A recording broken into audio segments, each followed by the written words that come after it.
NASA 48 ಗಂಟೆಗಳ ಒಳಗೆ ಭೂಮಿಯ ಹಿಂದೆ ಸರಿಯುವ ಕ್ಷುದ್ರ ಗ್ರಹವನ್ನು ಟ್ರ್ಯಾಕ್ ಮಾಡುತ್ತಿದೆ. ಅದು ಎಲ್ಲಿಗೆ ಹೋಗುತ್ತಿದೆ ಎಂದು ಅವರಿಗೆ ತಿಳಿದಿದೆ. ಆದರೆ ಅವರಿಗೆ ತಿಳಿದಿಲ್ಲದ್ದು ಮತ್ತು ಯಾರೂ ಮಾತನಾಡದ ಭಾಗ ಅದರ ಗಾತ್ರ. 2026 DX6 2 ಚಂದ್ರನ ಅಂತರ 7076 ಕಿಮಿ ದೂರದಲ್ಲಿ ಹಾದು ಹೋಗುತ್ತದೆ. ನೀವು ಅದನ್ನು ದೂರ ಎಂದು ಭಾವಿಸಬಹುದು, ಆದರೆ ಬಾಹ್ಯಾಕಾಶದ ಮಾನದಂಡಗಳಲ್ಲಿ ಅದು ತುಂಬಾ ಸಮೀಪ. ಗ್ರಹರಕ್ಷಣಾ ತಂಡಗಳು ಗಂಭೀರ ಗಮನ ನೀಡುತ್ತಿರುವಷ್ಟು ಸಮೀಪ. ಅದು ಬಸ್ಸಿನ ಗಾತ್ರ ಅಥವಾ ಇಡೀ ನಗರವನ್ನು ನೆಲಸಮಗೊಳಿಸುವ ಸಾಮರ್ಥ್ಯವನ್ನು ಹೊಂದಿರುವ ಯಾವುದೋ ಒಂದರ ಗಾತ್ರವಾಗಿರಬಹುದು. ನಮಗೆ ನಿಜವಾಗಿಯೂ ತಿಳಿದಿಲ್ಲ. ಮತ್ತು ಇದನ್ನು ಇನ್ನಷ್ಟು ಕೆಡಿಸಲು ಅದೇ ವಾರಾಂತ್ಯದಲ್ಲಿ ಸೌರ ಬಿರುಗಾಳಿ ಬರುತ್ತಿದೆ. ನಾವು ಆ ಉತ್ತರವನ್ನು ಕಂಡುಕೊಳ್ಳಲು ಬೇಕಾದ ನಿಖರ ಸಾಧನಗಳನ್ನು ಹಾನಿಗೊಳಿಸುತ್ತದೆ.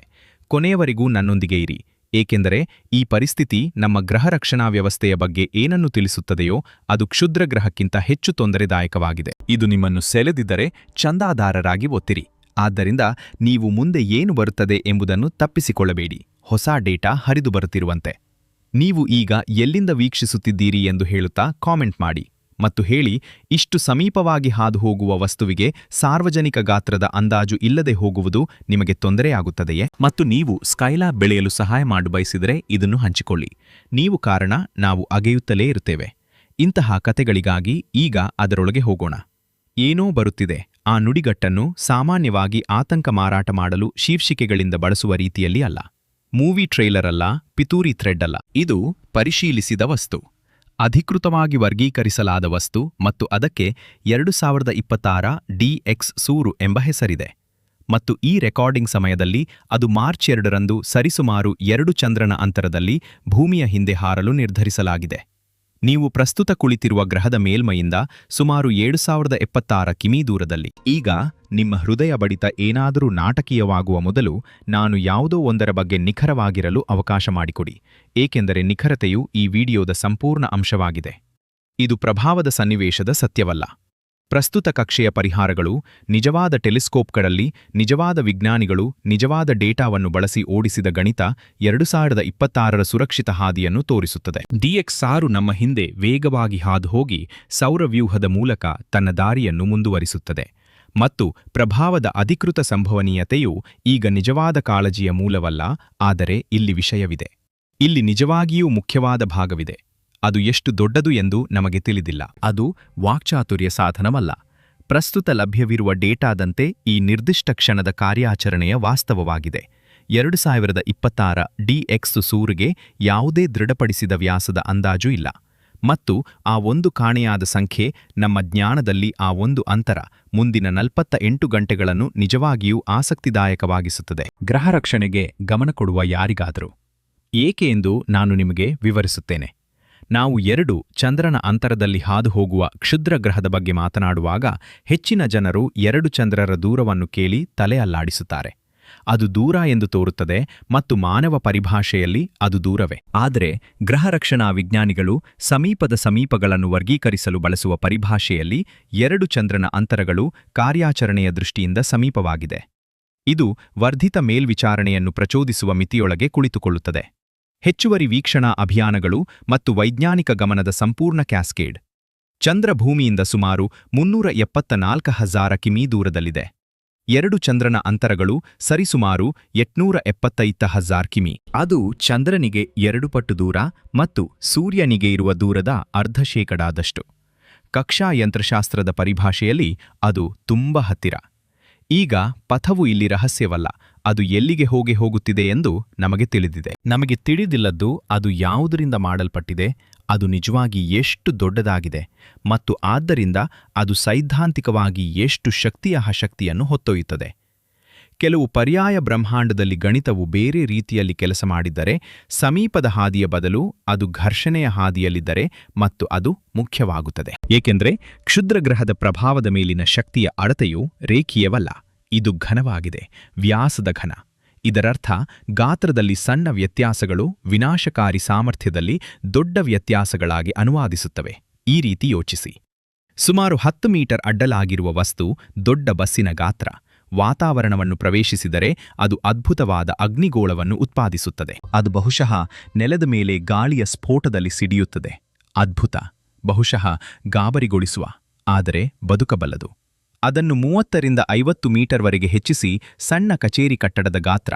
ಮತ್ತು ನೀವು ಈಗ ಚೆಲ್ಯಾಬಿನ್ಸ್ ಪ್ರದೇಶದಲ್ಲಿರ್ತೀರಿ. ಅದು 2013ರಲ್ಲಿ ರಷ್ಯಾದ ಮೇಲೆ ಸ್ಫೋಟಗೊಂಡ ವಸ್ತು. ಅಧವದ 500ಕ್ಕೂ ಹೆಚ್ಚು ಜನರನ್ನು ಗಾಯಗೊಳಿಸಿತು ಮತ್ತು ಇಡೀ ಪ್ರದೇಶದಾದ್ಯಂತ ಕಿಟಕಿಗಳನ್ನು ಒಡೆದು ಹಾಕಿತು. ಗಮನಾರ್ಹ ದ್ರವ್ಯರಾಶಿಯ ಒಂದು ತುಂಡು ನೆಲವನ್ನು ತಲುಪದೆ ಮತ್ತು 2026 DX6 80ರಿಂದ 100 ಮೀಟರ್ ವ್ಯಾಪ್ತಿಯಲ್ಲಿದ್ದರೆ, ಈಗ ನೀವು ಟುಂಗುಸ್ಕಾದ ನೆರೆಹೊರೆಯಲ್ಲಿದ್ದೀರಿ. ಹಲವಾರು ಕಿಲೋಮೀಟರ್ ತ್ರಿಜ್ಯದೊಳಗೆ ಎಲ್ಲವನ್ನೂ ನೆಲಸಮಗೊಳಿಸುವ ಸಾಮರ್ಥ್ಯವಿರುವ ಗಾಡಿಯ ಸ್ಫೋಟ, ಕುಳಿಯಿಲ್ಲದೆ ಬರುವ ನಗರ ಕೊಲೆಗಾರ. ಈ ಬಂಡೆಗೆ ಈ ಸನ್ನಿವೇಶಗಳಲ್ಲಿ ಯಾವುದು ಸರಿಹೊಂದುತ್ತದೆ ಎಂದು ನಮಗೆ ತಿಳಿದಿಲ್ಲ. ಅದು 10 ಮೀಟರ್ ಆಗಿರಬಹುದು, ಅದು ದೊಡ್ಡದಾಗಿರಬಹುದು. ಈಗ ಪ್ರಾಮಾಣಿಕ ಉತ್ತರವೆಂದರೆ ನಾವು ಅದರ ಮೇಲೆ ಕೆಲಸ ಮಾಡುತ್ತಿದ್ದೇವೆ. ನಮ್ಮಲ್ಲಿರುವುದು 48 ಗಂಟೆಗಳ ಪರಿಷ್ಕರಣಾ ವಿಂಡೋ. ಈ ವಸ್ತುವು ಭೂಮಿಗೆ ಹತ್ತಿರವಾಗುತ್ತಿದ್ದಂತೆ ಆಕಾಶದಲ್ಲಿ ಅದರ ಕೋನೀಯ ಚಲನೆಯು ನಾಟಕೀಯವಾಗಿ ಹೆಚ್ಚಾಗುತ್ತದೆ ಮತ್ತು ಪ್ರತಿ ಹೊಸ ವೀಕ್ಷಣೆಯು ಕಕ್ಷೆಯ ಪರಿಹಾರವನ್ನು ಬಿಗಿಗೊಳಿಸುತ್ತದೆ. ಖಗೋಳಶಾಸ್ತ್ರಜ್ಞರು ಇದನ್ನು ಚಾಪ ಸಂಕೋಚನ ಎಂದು ಕರೆಯುತ್ತಾರೆ. ಒಂದು ವಸ್ತುವು ಅದರ ಸಮೀಪದಲ್ಲಿದ್ದಾಗ ಸಂಭವಿಸುವ ಸ್ಥಾನಿಕ ಅನಿಶ್ಚಿತತೆಯ ತ್ವರಿತ ಕಡಿತ. ಅನಿಶ್ಚಿತತೆಯು ಕಣ್ಮರೆಯಾಗುವುದಿಲ್ಲ, ಆದರೆ ಅದು ವೇಗವಾಗಿ ಕುಗ್ಗುತ್ತದೆ. ಪಥವು ಪ್ರತಿ ಗಂಟೆಗೆ ಸ್ವಚ್ಛವಾಗುತ್ತಿದೆ, ಆದರೆ ಪಥವು ಎಂದಿಗೂ ನಿಜವಾದ ಪ್ರಶ್ನೆಯಾಗಿರಲಿಲ್ಲ. ದ್ರವ್ಯರಾಶಿಯು ಪ್ರಶ್ನೆಯಾಗಿದೆ, ಮತ್ತು ಈ ಪ್ರಕರಣವನ್ನು ನಿಜವಾಗಿಯೂ ಅಸಾಮಾನ್ಯವಾಗಿಸುವುದು ದೂರವಲ್ಲ, ಮತ್ತು ಅದು ಸ್ವತಃ ಗಾತ್ರದ ಅನಿಶ್ಚಿತತೆಯೂ ಅಲ್ಲ.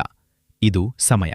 ಏಕೆಂದರೆ ಅದೇ ವಾರಾಂತ್ಯದಲ್ಲಿ ಬೇರೆ ಏನೋ ನಡೆಯುತ್ತಿದೆ, 93 ಮಿಲಿಯನ್ ಮೈಲಿ ದೂರದಲ್ಲಿರುವ ಏನೋ. ಅದು ಈಗಾಗಲೇ ಸಂಕೀರ್ಣವಾದ ಚಿತ್ರವನ್ನು ಗಮನಾರ್ಹವಾಗಿ ಓದಲು ಕಷ್ಟಕರವಾಗಿಸಲಿದೆ. ಬಾಹ್ಯಾಕಾಶ ದೂರದರ್ಶಕಗಳು ಮತ್ತು ರಾಡಾರ್ ಶ್ರೇಣಿಗಳು ಮತ್ತು ಕಕ್ಷೆಯ ಸೂಪರ್ ಕಂಪ್ಯೂಟರ್ಗಳನ್ನು ಹೊಂದಿರುವ ಗ್ರಹ ಮೇಲ್ವಿಚಾರಣೆ ಮಾಡುವ ನಾಗರಿಕತೆಯು ಯಾವುದನ್ನಾದರೂ ಸಾಕಷ್ಟು ಹತ್ತಿರವಾಗಿ ಟ್ರ್ಯಾಕ್ ಮಾಡಬಹುದು ಎಂದು ನೀವು ಆಶ್ಚರ್ಯಪಡುತ್ತಿದ್ದರೆ, ಅದು ಭೂಮಿಯನ್ನು ಯಾವಾಗ ಹಾದು ಹೋಗುತ್ತದೆ ಎಂಬುದನ್ನು ನಿಖರವಾಗಿ ತಿಳಿಯಲು ಮತ್ತು ಇನ್ನೂ ಅದರ ಗಾತ್ರ ಎಷ್ಟು ಎಂದು ತಿಳಿಯದಿರಲು ಅದು ಸಂಪೂರ್ಣವಾಗಿ ಸಮಂಜಸವಾದ ಪ್ರಶ್ನೆಯಾಗಿದೆ. ಮತ್ತು ಈ ಉತ್ತರವು ಗ್ರಹಗಳ ರಕ್ಷಣೆ ವಾಸ್ತವವಾಗಿ ಹೇಗೆ ಕಾರ್ಯನಿರ್ವಹಿಸುತ್ತದೆ ಎಂಬುದರ ಬಗ್ಗೆ ಬಹಳಷ್ಟು ಹೇಳುತ್ತದೆ. ಹೆಚ್ಚಿನ ಜನರು ಅದನ್ನು ಹೇಗೆ ಊಹಿಸುತ್ತಾರೆ ಎಂಬುದಕ್ಕಿಂತ ಭಿನ್ನವಾಗಿದೆ. 2026 DX6 ಅನ್ನು ಖಚಿತವಾಗಿ ಇತ್ತೀಚೆಗೆ ಕಂಡುಹಿಡಿಯಲಾಯಿತು. ಸ್ವಯಂಚಾಲಿತ ಸಮೀಕ್ಷಾ ಕಾರ್ಯಕ್ರಮಗಳಲ್ಲಿ ಒಂದು ಈ ರೀತಿಯ ವಸ್ತುಗಳಿಗಾಗಿ ಆಕಾಶವನ್ನು ಸ್ಕ್ಯಾನ್ ಮಾಡುತ್ತದೆ. ಅಂತಹ ಕಾರ್ಯಕ್ರಮಗಳ ಮೂಲಕ ಕ್ಯಾಟಲಿನಾ ಸ್ಕೈ ಸರ್ವೆ, ಪ್ಯಾನ್-ಸ್ಟಾರ್ RS ಅಥವಾ ಅಟ್ಲಾಸ್ ನೆಟ್ವರ್ಕ್ನಂತಹ ವ್ಯವಸ್ಥೆಗಳು ನಿರಂತರವಾಗಿ ಸ್ಕ್ಯಾನ್ ಮಾಡುತ್ತವೆ. ಅವು ರಾತ್ರಿಯ ಚಿತ್ರಗಳನ್ನು ಹೋಲಿಸುತ್ತವೆ ಮತ್ತು ಸ್ಥಿರವಾದ ನಕ್ಷತ್ರಗಳ ಹಿನ್ನೆಲೆಯ ವಿರುದ್ಧ ಚಲಿಸುವ ಯಾವುದನ್ನಾದರೂ ಫ್ಲಾಗ್ ಮಾಡುತ್ತವೆ. ಹೊಸ ಚುಕ್ಕೆ ಕಾಣಿಸಿಕೊಂಡು ಸೌರಕಕ್ಷೆಯು ಭೂಮಿಯ ಮಾರ್ಗವನ್ನು ದಾಟುವ ರೀತಿಯಲ್ಲಿ ಚಲಿಸಿದಾಗ ಎಚ್ಚರಿಕೆ ಹೊರಡಿಸಲಾಗುತ್ತದೆ. ಆ ಎಚ್ಚರಿಕೆಯು ಅನುಸರಣಾ ಕ್ರಮವನ್ನು ಪ್ರಚೋದಿಸುತ್ತದೆ ಮತ್ತು ಆವಿಷ್ಕಾರದ ಕ್ಷಣದಿಂದ ಖಗೋಳಶಾಸ್ತ್ರಜ್ಞರು ವೀಕ್ಷಣಾ ಆರ್ಕ್ ಎಂದು ಕರೆಯಲ್ಪಡುವುದನ್ನು ನಿರ್ಮಿಸಲು ಪ್ರಾರಂಭಿಸುತ್ತಾರೆ. ಸಮಯದಾದ್ಯಂತ ಹರಡಿರುವ ಸ್ಥಾನಮಾಪನಗಳ ಅನುಕ್ರಮ. ಆ ಆರ್ಕ್ ಕಕ್ಷೀಯ ಯಂತ್ರಶಾಸ್ತ್ರ ಸಾಫ್ಟ್ವೇರ್ಗೆ ವಸ್ತು ಎಲ್ಲಿದೆ ಮತ್ತು ಎಲ್ಲಿಗೆ ಹೋಗುತ್ತಿದೆ ಎಂಬುದನ್ನು ಲೆಕ್ಕಾಚಾರ ಮಾಡಲು ಅನುವು ಮಾಡಿಕೊಡುತ್ತದೆ. ಹೊಸದಾಗಿ ಕಂಡುಹಿಡಿದ ವಸ್ತುವಿಗೆ ಸಮಸ್ಯೆ ಇಲ್ಲಿದೆ. ಆ ಆರ್ಕ್ ಚಿಕ್ಕದಾಗಿದೆ, ಕೆಲವೊಮ್ಮೆ ಗಂಟೆಗಳು, ಕೆಲವೊಮ್ಮೆ 1-2 ದಿನಗಳು, ಮತ್ತು ಚಿಕ್ಕ ಆರ್ಕ್ ಎಂದರೆ ವಿಶಾಲವಾದ ಅನಿಶ್ಚಿತತೆಯ ಪಟ್ಟಿಗಳು. ಕಕ್ಷೆಯು ಸನ್ನಿಹಿತವಾದ ಪರಿಣಾಮವನ್ನು ತಳ್ಳಿಹಾಕಲು ಸಾಕಷ್ಟು ಉತ್ತಮವಾಗಿ ನಿರ್ಬಂಧಿಸಲ್ಪಟ್ಟಿರಬಹುದು, ಆದರೆ ಅದು ವಸ್ತುವಿನ ಭೌತಿಕ ಗುಣಲಕ್ಷಣಗಳು ಮತ್ತು ಕಕ್ಷೀಯ ಯಂತ್ರಶಾಸ್ತ್ರವನ್ನು ತಿಳಿದುಕೊಳ್ಳುವುದಕ್ಕಿಂತ ತುಂಬಾ ಭಿನ್ನವಾದ ವಿಷಯವಾಗಿದೆ. ಮತ್ತು ಭೌತಿಕ ಗುಣಲಕ್ಷಣವು ಪ್ರತ್ಯೇಕ ಸಮಸ್ಯೆಯಾಗಿದೆ, ಮತ್ತು ಒಂದನ್ನು ಪರಿಹರಿಸುವುದು ಸ್ವಯಂಚಾಲಿತವಾಗಿ ಇನ್ನೊಂದನ್ನು ಪರಿಹರಿಸುವುದಿಲ್ಲ. ಗಾತ್ರವು ವಿಶೇಷವಾಗಿ ಸಂಕೀರ್ಣವಾಗುವ ಸ್ಥಳವಾಗಿದೆ. ಹೊಳಪು ಗಾತ್ರವನ್ನು ತಿಳಿಸುತ್ತದೆ ಎಂದು ನೀವು ಭಾವಿಸಬಹುದು. ಪ್ರಕಾಶಮಾನವಾದ ವಸ್ತು, ದೊಡ್ಡ ಬಂಡೆ, ಸರಿ?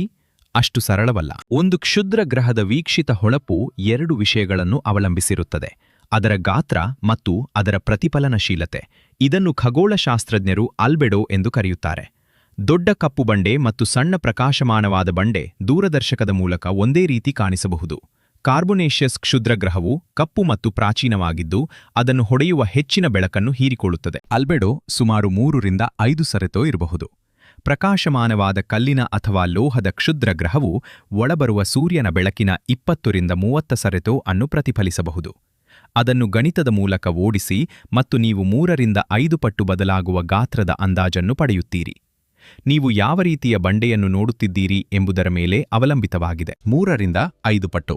ಇದು ಬಸ್ ಮತ್ತು ಕಚೇರಿ ಕಟ್ಟಡದ ನಡುವಿನ ವ್ಯತ್ಯಾಸವಾಗಿದೆ. ಹಂತದ ಕೋನದ ಸಮಸ್ಯೆಯೂ ಇದೆ. ಒಂದು ಕ್ಷುದ್ರ ಗ್ರಹವು ಭೂಮಿಯನ್ನು ಸಮೀಪಿಸುತ್ತಿರುವಾಗ, ವಿಶೇಷವಾಗಿ ಕೆಲವು ದಿಕ್ಕುಗಳಿಂದ, ಅದು ಭಾಗಶಃ ಸೂರ್ಯನಿಂದ ಹಿಂಬದಿಯಿಂದ ಪ್ರಕಾಶಿಸಲ್ಪಡಬಹುದು. ಪ್ರಕಾಶದ ರೇಖಾಗಣಿತವು ಅದರ ಸ್ಪಷ್ಟ ಹೊಳಪಿನ ಮೇಲೆ ಪರಿಣಾಮ ಬೀರುತ್ತದೆ.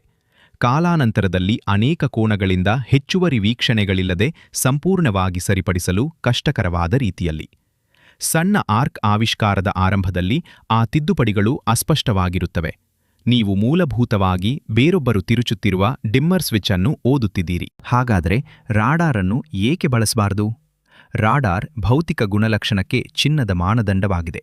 ಗೋಲ್ಡ್ಸ್ಟೋನ್ ಸೌರವ್ಯೂಹ, ರಾಡಾರ್ ಅಥವಾ ಅರೆಸಿಬೊ ಉತ್ತರಾಧಿಕಾರಿ ವ್ಯವಸ್ಥೆಗಳಂತಹ ಸೌಲಭ್ಯಗಳು ಕ್ಷುದ್ರ ಗ್ರಹದ ಮೇಲೆ ರೇಡಿಯೋ ತರಂಗಗಳನ್ನು ಪ್ರತಿಫಲಿಸಬಲ್ಲವು.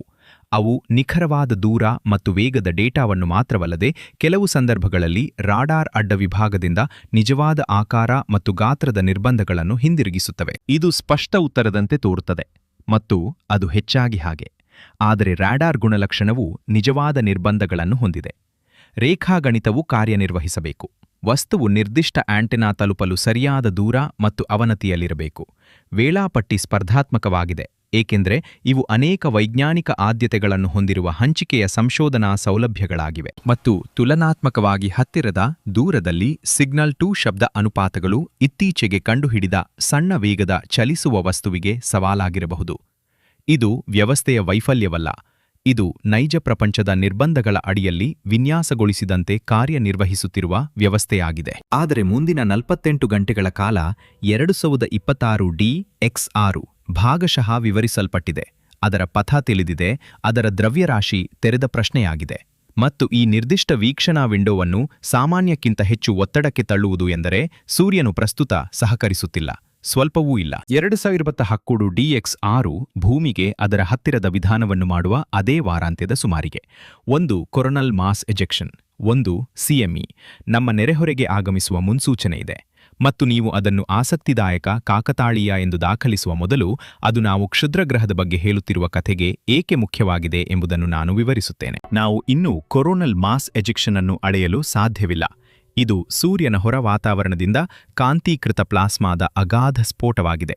ಈ ಪ್ಲಾಸ್ಮಾ ಮೋಡಗಳಲ್ಲಿ ಒಂದು ಭೂಮಿಯನ್ನು ತಲುಪಿದಾಗ ಅದು ನಮ್ಮ ಗ್ರಹದ ಕಾಂತಕ್ಷೇತ್ರದೊಂದಿಗೆ ಸಂವಹನ ನಡೆಸುತ್ತದೆ, ಭೂಕಾಂತೀಯ ಬಿರುಗಾಳಿಗಳನ್ನು ಪ್ರಚೋದಿಸಬಲ್ಲ ರೀತಿಯಲ್ಲಿ. ಈ ಬಿರುಗಾಳಿಗಳನ್ನು G1 ರಿಂದ G5 ವರೆಗಿನ ಪ್ರಮಾಣದಲ್ಲಿ ದರ್ಜೆ ಮಾಡಲಾಗುತ್ತದೆ. G1 ಸೌಮ್ಯವಾಗಿದ್ದು, G5 ನಾಗರಿಕತೆ ಮಟ್ಟದ ಘಟನೆಯಾಗಿದೆ.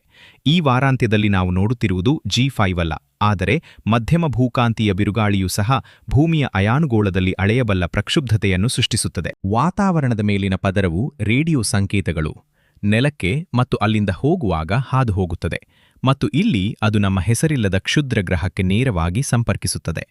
ಭೂಮಿಯ ಸಮೀಪದ ವಸ್ತುಗಳ ರಾಡಾರ್ ಟ್ರ್ಯಾಕಿಂಗ್ ರೇಡಿಯೋ ತರಂಗಗಳನ್ನು ಅವಲಂಬಿಸಿದೆ.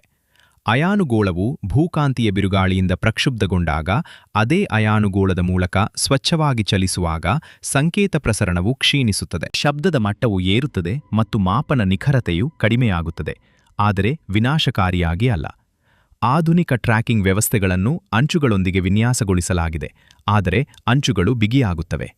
ಮತ್ತು ನೀವು ಈಗಾಗಲೇ ಅಜ್ಞಾತ ಗಾತ್ರದ ವಸ್ತುವಿನ ಮೇಲೆ ಸೀಮಿತ ವೀಕ್ಷಣಾ ಮಾಹಿತಿಯೊಂದಿಗೆ ಕೆಲಸ ಮಾಡುತ್ತಿರುವಾಗ, ಬಿಗಿಯಾದ ಅಂಚುಗಳು ನಿಮಗೆ ಕೊನೆಯದಾಗಿ ಬೇಕಾಗಿರುವುದು. GPS ಸಮಯ ನಿಖರತೆಯ ವಿಷಯವೂ ಇದೆ. ಕಕ್ಷೀಯ ಲೆಕ್ಕಾಚಾರಗಳು ಅತ್ಯಂತ ನಿಖರವಾದ ಸಮಯದ ಡೇಟಾವನ್ನು ಅವಲಂಬಿಸಿವೆ, ಮತ್ತು GPS ಸಂಕೇತಗಳು ವೀಕ್ಷಣಾಲಯ ಸಿಂಕ್ರನೈಸೇಷನ್ನಲ್ಲಿ ಬಳಸುವ ಸಾಧನಗಳಲ್ಲಿ ಸೇರಿವೆ. ಭೂಕಾಂತೀಯ ಬಿರುಗಾಳಿಗಳು GPS ನಿಖರತೆಯನ್ನು ಕ್ಷೀಣಿಸುತ್ತವೆ ಎಂದು ಚೆನ್ನಾಗಿ ದಾಖಲಿಸಲಾಗಿದೆ, ಕೆಲವೊಮ್ಮೆ ಮೀಟರ್ಗಳಷ್ಟು, ಕೆಲವೊಮ್ಮೆ ಪ್ರತ್ಯೇಕತೆಯಲ್ಲಿ ಹೆಚ್ಚು. ಇದು ಸಂಕುಚಿತ ಸಮಯದ ವಿಂಡೋದಲ್ಲಿ ಹತ್ತಿರದ ವಿಧಾನದಲ್ಲಿ ವೇಗವಾಗಿ ಚಲಿಸುವ ವಸ್ತುವನ್ನು ಗುಣಲಕ್ಷಿಸುವ ಸಂದರ್ಭದಲ್ಲಿ ಅಲ್ಪರ್ಬದಲ್ಲಿ ಅಲ್ಪ ಎಂದು ತೋರುತ್ತದೆ, ಆದರೆ ಪ್ರತಿಯೊಂದು ನಿಖರತೆಯ ಹೊಡೆತವೂ ಸಂಯುಕ್ತವಾಗುತ್ತದೆ. ಇದು ದುರಂತವಲ್ಲ, ನಾನು ಅದರ ಬಗ್ಗೆ ಸ್ಪಷ್ಟವಾಗಿರಲಿ. ಟ್ರ್ಯಾಕಿಂಗ್ ಮೂಲಸೌಕರ್ಯವು ಕಾರ್ಯನಿರ್ವಹಿಸುವುದನ್ನು ಮುಂದುವರಿಸುತ್ತದೆ, ಎಚ್ಚರಿಕೆಗಳನ್ನು ನೀಡಲಾಗುವುದು ಮತ್ತು ಮಾಪನಗಳನ್ನು ತೆಗೆದುಕೊಳ್ಳಲಾಗುವುದು. ಆದರೆ CME ಆಗಮನವು ಏನು ಮಾಡುತ್ತದೆ ಎಂದರೆ ಒತ್ತಡ ಪರೀಕ್ಷೆಯಾಗಿ ಕಾರ್ಯನಿರ್ವಹಿಸುತ್ತದೆ. ನಮಗೆ ವಸ್ತುವಿನ ಮೇಲೆ ಸ್ವಚ್ಛ ಡೇಟಾ ಹೆಚ್ಚು ಅಗತ್ಯವಿರುವ ಕ್ಷಣದಲ್ಲಿ ಅದು ನಿಖರವಾಗಿ ಆಗಮಿಸುತ್ತದೆ. ಸೌರಮಂಡಲವು ಇದನ್ನು ನಾಟಕೀಯ ಪರಿಣಾಮಕ್ಕಾಗಿ ಸಿದ್ಧಪಡಿಸುತ್ತಿಲ್ಲ ಎಂದು ನಮಗೆ ಕನಿಷ್ಠ ಅರ್ಥವಾಗಿದೆ, ಆದರೆ ಅದು ಹಾಗೆ ಮಾಡಿದ್ದರೆ ಸಮಯ ಸಂಪೂರ್ಣವಾಗಿ ಸರಿಯಾಗಿರುತ್ತಿತ್ತು. 2026 DX6 ನಿಜವಾಗಿ ಏನೆಂದು ಅನಿಶ್ಚಿತತೆ ಇನ್ನೂ ವ್ಯಾಪಕವಾಗಿ ತೆರೆದಿದೆ. ಮತ್ತು ಆ ಅನಿಶ್ಚಿತತೆಯನ್ನು ಮುಚ್ಚಲು ನಮಗೆ ಅತ್ಯಂತ ಅವಶ್ಯಕವಾದ ಉಪಕರಣಗಳು ಕ್ಷೀಣಿಸಿದ ಸ್ಥಿತಿಗಳಲ್ಲಿ ಕಾರ್ಯನಿರ್ವಹಿಸಲಿವೆ. ಇದು ಕ್ಷಣಕಾಲ ಯೋಚಿಸುವ ಒಂದು ಪ್ರಶ್ನೆಯನ್ನು ಎತ್ತುತ್ತದೆ. ಈ ವಸ್ತು ನಾವು ಶಂಕಿಸಿರುವುದಕ್ಕಿಂತ ದೊಡ್ಡದಾಗಿದ್ದರೆ? ಈ ಹಾದಿಯಲ್ಲಿ ಬೆದರಿಕೆಯಲ್ಲ, ಆದರೆ ಆಳವಾಗಿ ಅರ್ಥಮಾಡಿಕೊಳ್ಳಲು ಯೋಗ್ಯವಾದದ್ದು. ನಾವು ಅದನ್ನು ಸಮಯಕ್ಕೆ ಹಿಡಿಯುತ್ತೇವೆಯೇ?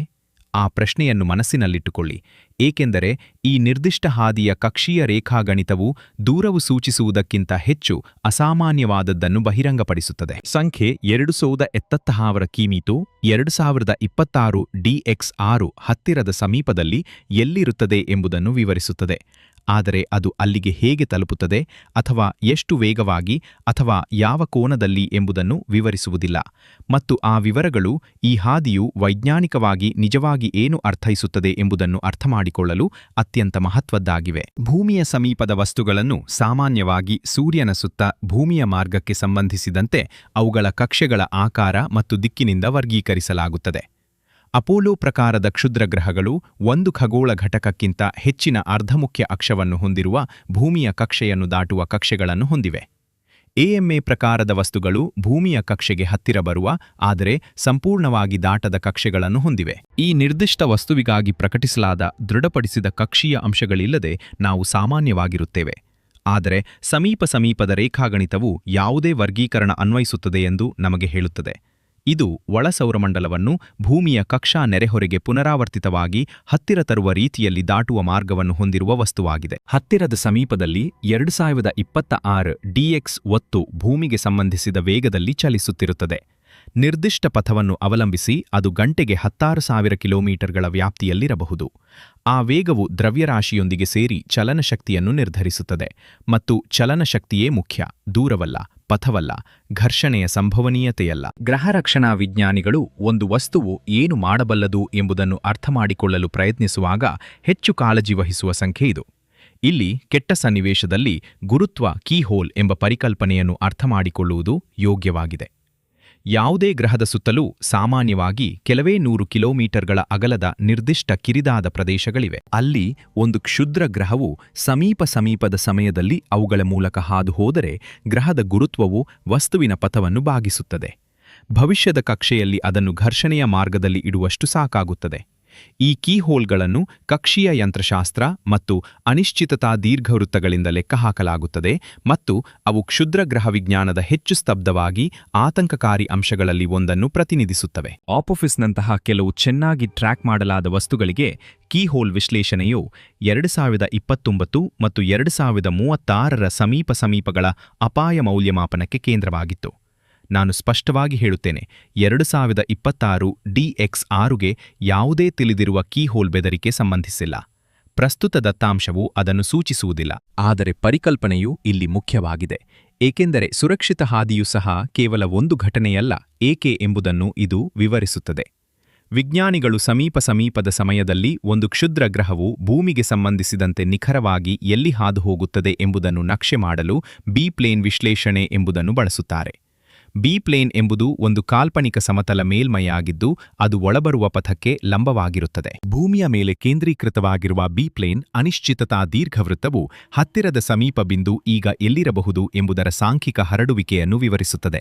2026 DX6ಗಾಗಿ ಆ ಅನಿಶ್ಚಿತತಾ ದೀರ್ಘವೃತ್ತವು ತುಲನಾತ್ಮಕವಾಗಿ ದೊಡ್ಡದಾಗಿದೆ, ಏಕೆಂದರೆ ವೀಕ್ಷಣಾಚಾಪವು ಚಿಕ್ಕದಾಗಿದೆ ಮತ್ತು ಭೌತಿಕ ಗುಣಲಕ್ಷಣಗಳು ನಿರ್ಬಂಧಿತವಾಗಿಲ್ಲ. ವಸ್ತುವು ಸಮೀಪಿಸುತ್ತಿದ್ದಂತೆ ಪ್ರತಿ ಹೊಸ ಮಾಪನವು ಆ ದೀರ್ಘವೃತ್ತವನ್ನು ಮತ್ತಷ್ಟು ಕುಗ್ಗಿಸುತ್ತದೆ. ಮಾರ್ಚ್ 2ರಂದು ಅದು ಹಾದು ಹೋಗುವ ಹೊತ್ತಿಗೆ ಅನಿಶ್ಚಿತತೆಯು ಅದರ ಪ್ರಸ್ತುತ ಗಾತ್ರದ ಒಂದು ಭಾಗಕ್ಕೆ ಕುಗ್ಗಿರುತ್ತದೆ. ದೀರ್ಘಾವಧಿಯ ಪರಿಗಣನೆಯೂ ಇದೆ. ಸಣ್ಣ ವಸ್ತುಗಳಿಗೆ ಯಾರ್ಕೋವ್ಸ್ಕಿ ಪರಿಣಾಮ, ಸೂರ್ಯನ ಬೆಳಕನ್ನು ಹೀರಿಕೊಂಡು ಕ್ಷುದ್ರಗ್ರಹದಿಂದ ಶಾಖವಾಗಿ ಮರುಹೊರಸೂಸುವಿಕೆ, ವಸ್ತುವಿನ ಪಥದ ಮೇಲೆ ಒಂದು ಸಣ್ಣ ಆದರೆ ನಿರಂತರ ಬಲವನ್ನು ಅನ್ವಯಿಸುತ್ತದೆ. ದೊಡ್ಡ ಕ್ಷುದ್ರಗ್ರಹಗಳಿಗೆ ವರ್ಷಗಳು ಮತ್ತು ದಶಕಗಳಲ್ಲಿ ಈ ಪರಿಣಾಮವು ಅತ್ಯಲ್ಪವಾಗಿದೆ. ಸಣ್ಣವುಗಳಿಗೆ ಮತ್ತು 2026 DX ಒತ್ತು ಸಣ್ಣದಾಗಿರಬಹುದು. ಇದು ಕಕ್ಷೆಗಳನ್ನು ಅರ್ಥಪೂರ್ಣ ಪ್ರಮಾಣದಲ್ಲಿ ಬದಲಾಯಿಸಬಹುದು. ದೀರ್ಘ ಅವಧಿಗಳಲ್ಲಿ ಯಾರ್ಕೋವ್ಸ್ಕಿ ಡ್ರಿಫ್ಟ್ ಅನ್ನು ಲೆಕ್ಕಹಾಕಲು ವಸ್ತುವಿನ ಗಾತ್ರ, ದ್ರವ್ಯರಾಶಿ, ತಿರುಗುವಿಕೆಯ ದರ ಮತ್ತು ಉಷ್ಣ ಗುಣಲಕ್ಷಣಗಳನ್ನು ತಿಳಿದಿರಬೇಕು. ವ್ಯಾಸವನ್ನು ತಿಳಿಯದೆ ನೀವು ಡ್ರಿಫ್ಟ್ ಅನ್ನು ಲೆಕ್ಕಹಾಕಲು ಸಾಧ್ಯವಿಲ್ಲ. ಡ್ರಿಫ್ಟ್ ಅನ್ನು ಲೆಕ್ಕಹಾಕದೆ ನಿಮ್ಮ ದೀರ್ಘಾವಧಿಯ ಪಥಮಾದರಿಯು ನಿರ್ಬಂಧಿತವಲ್ಲದ ವೇರಿಯಬಲ್ ಅನ್ನು ಹೊಂದಿರುತ್ತದೆ. ಈ ಕಾರಣದಿಂದ ಈ ಹಾದಿಯು ಕೇವಲ ವೀಕ್ಷಿಸಿ ಮರೆಯಬೇಕಾದ ಹತ್ತಿರದ ತಪ್ಪಿಸಿಕೊಳ್ಳುವಿಕೆಯಲ್ಲ, ಇದು ಒಂದು ಮಾಹಿತಿ ಘಟನೆಯಾಗಿದೆ.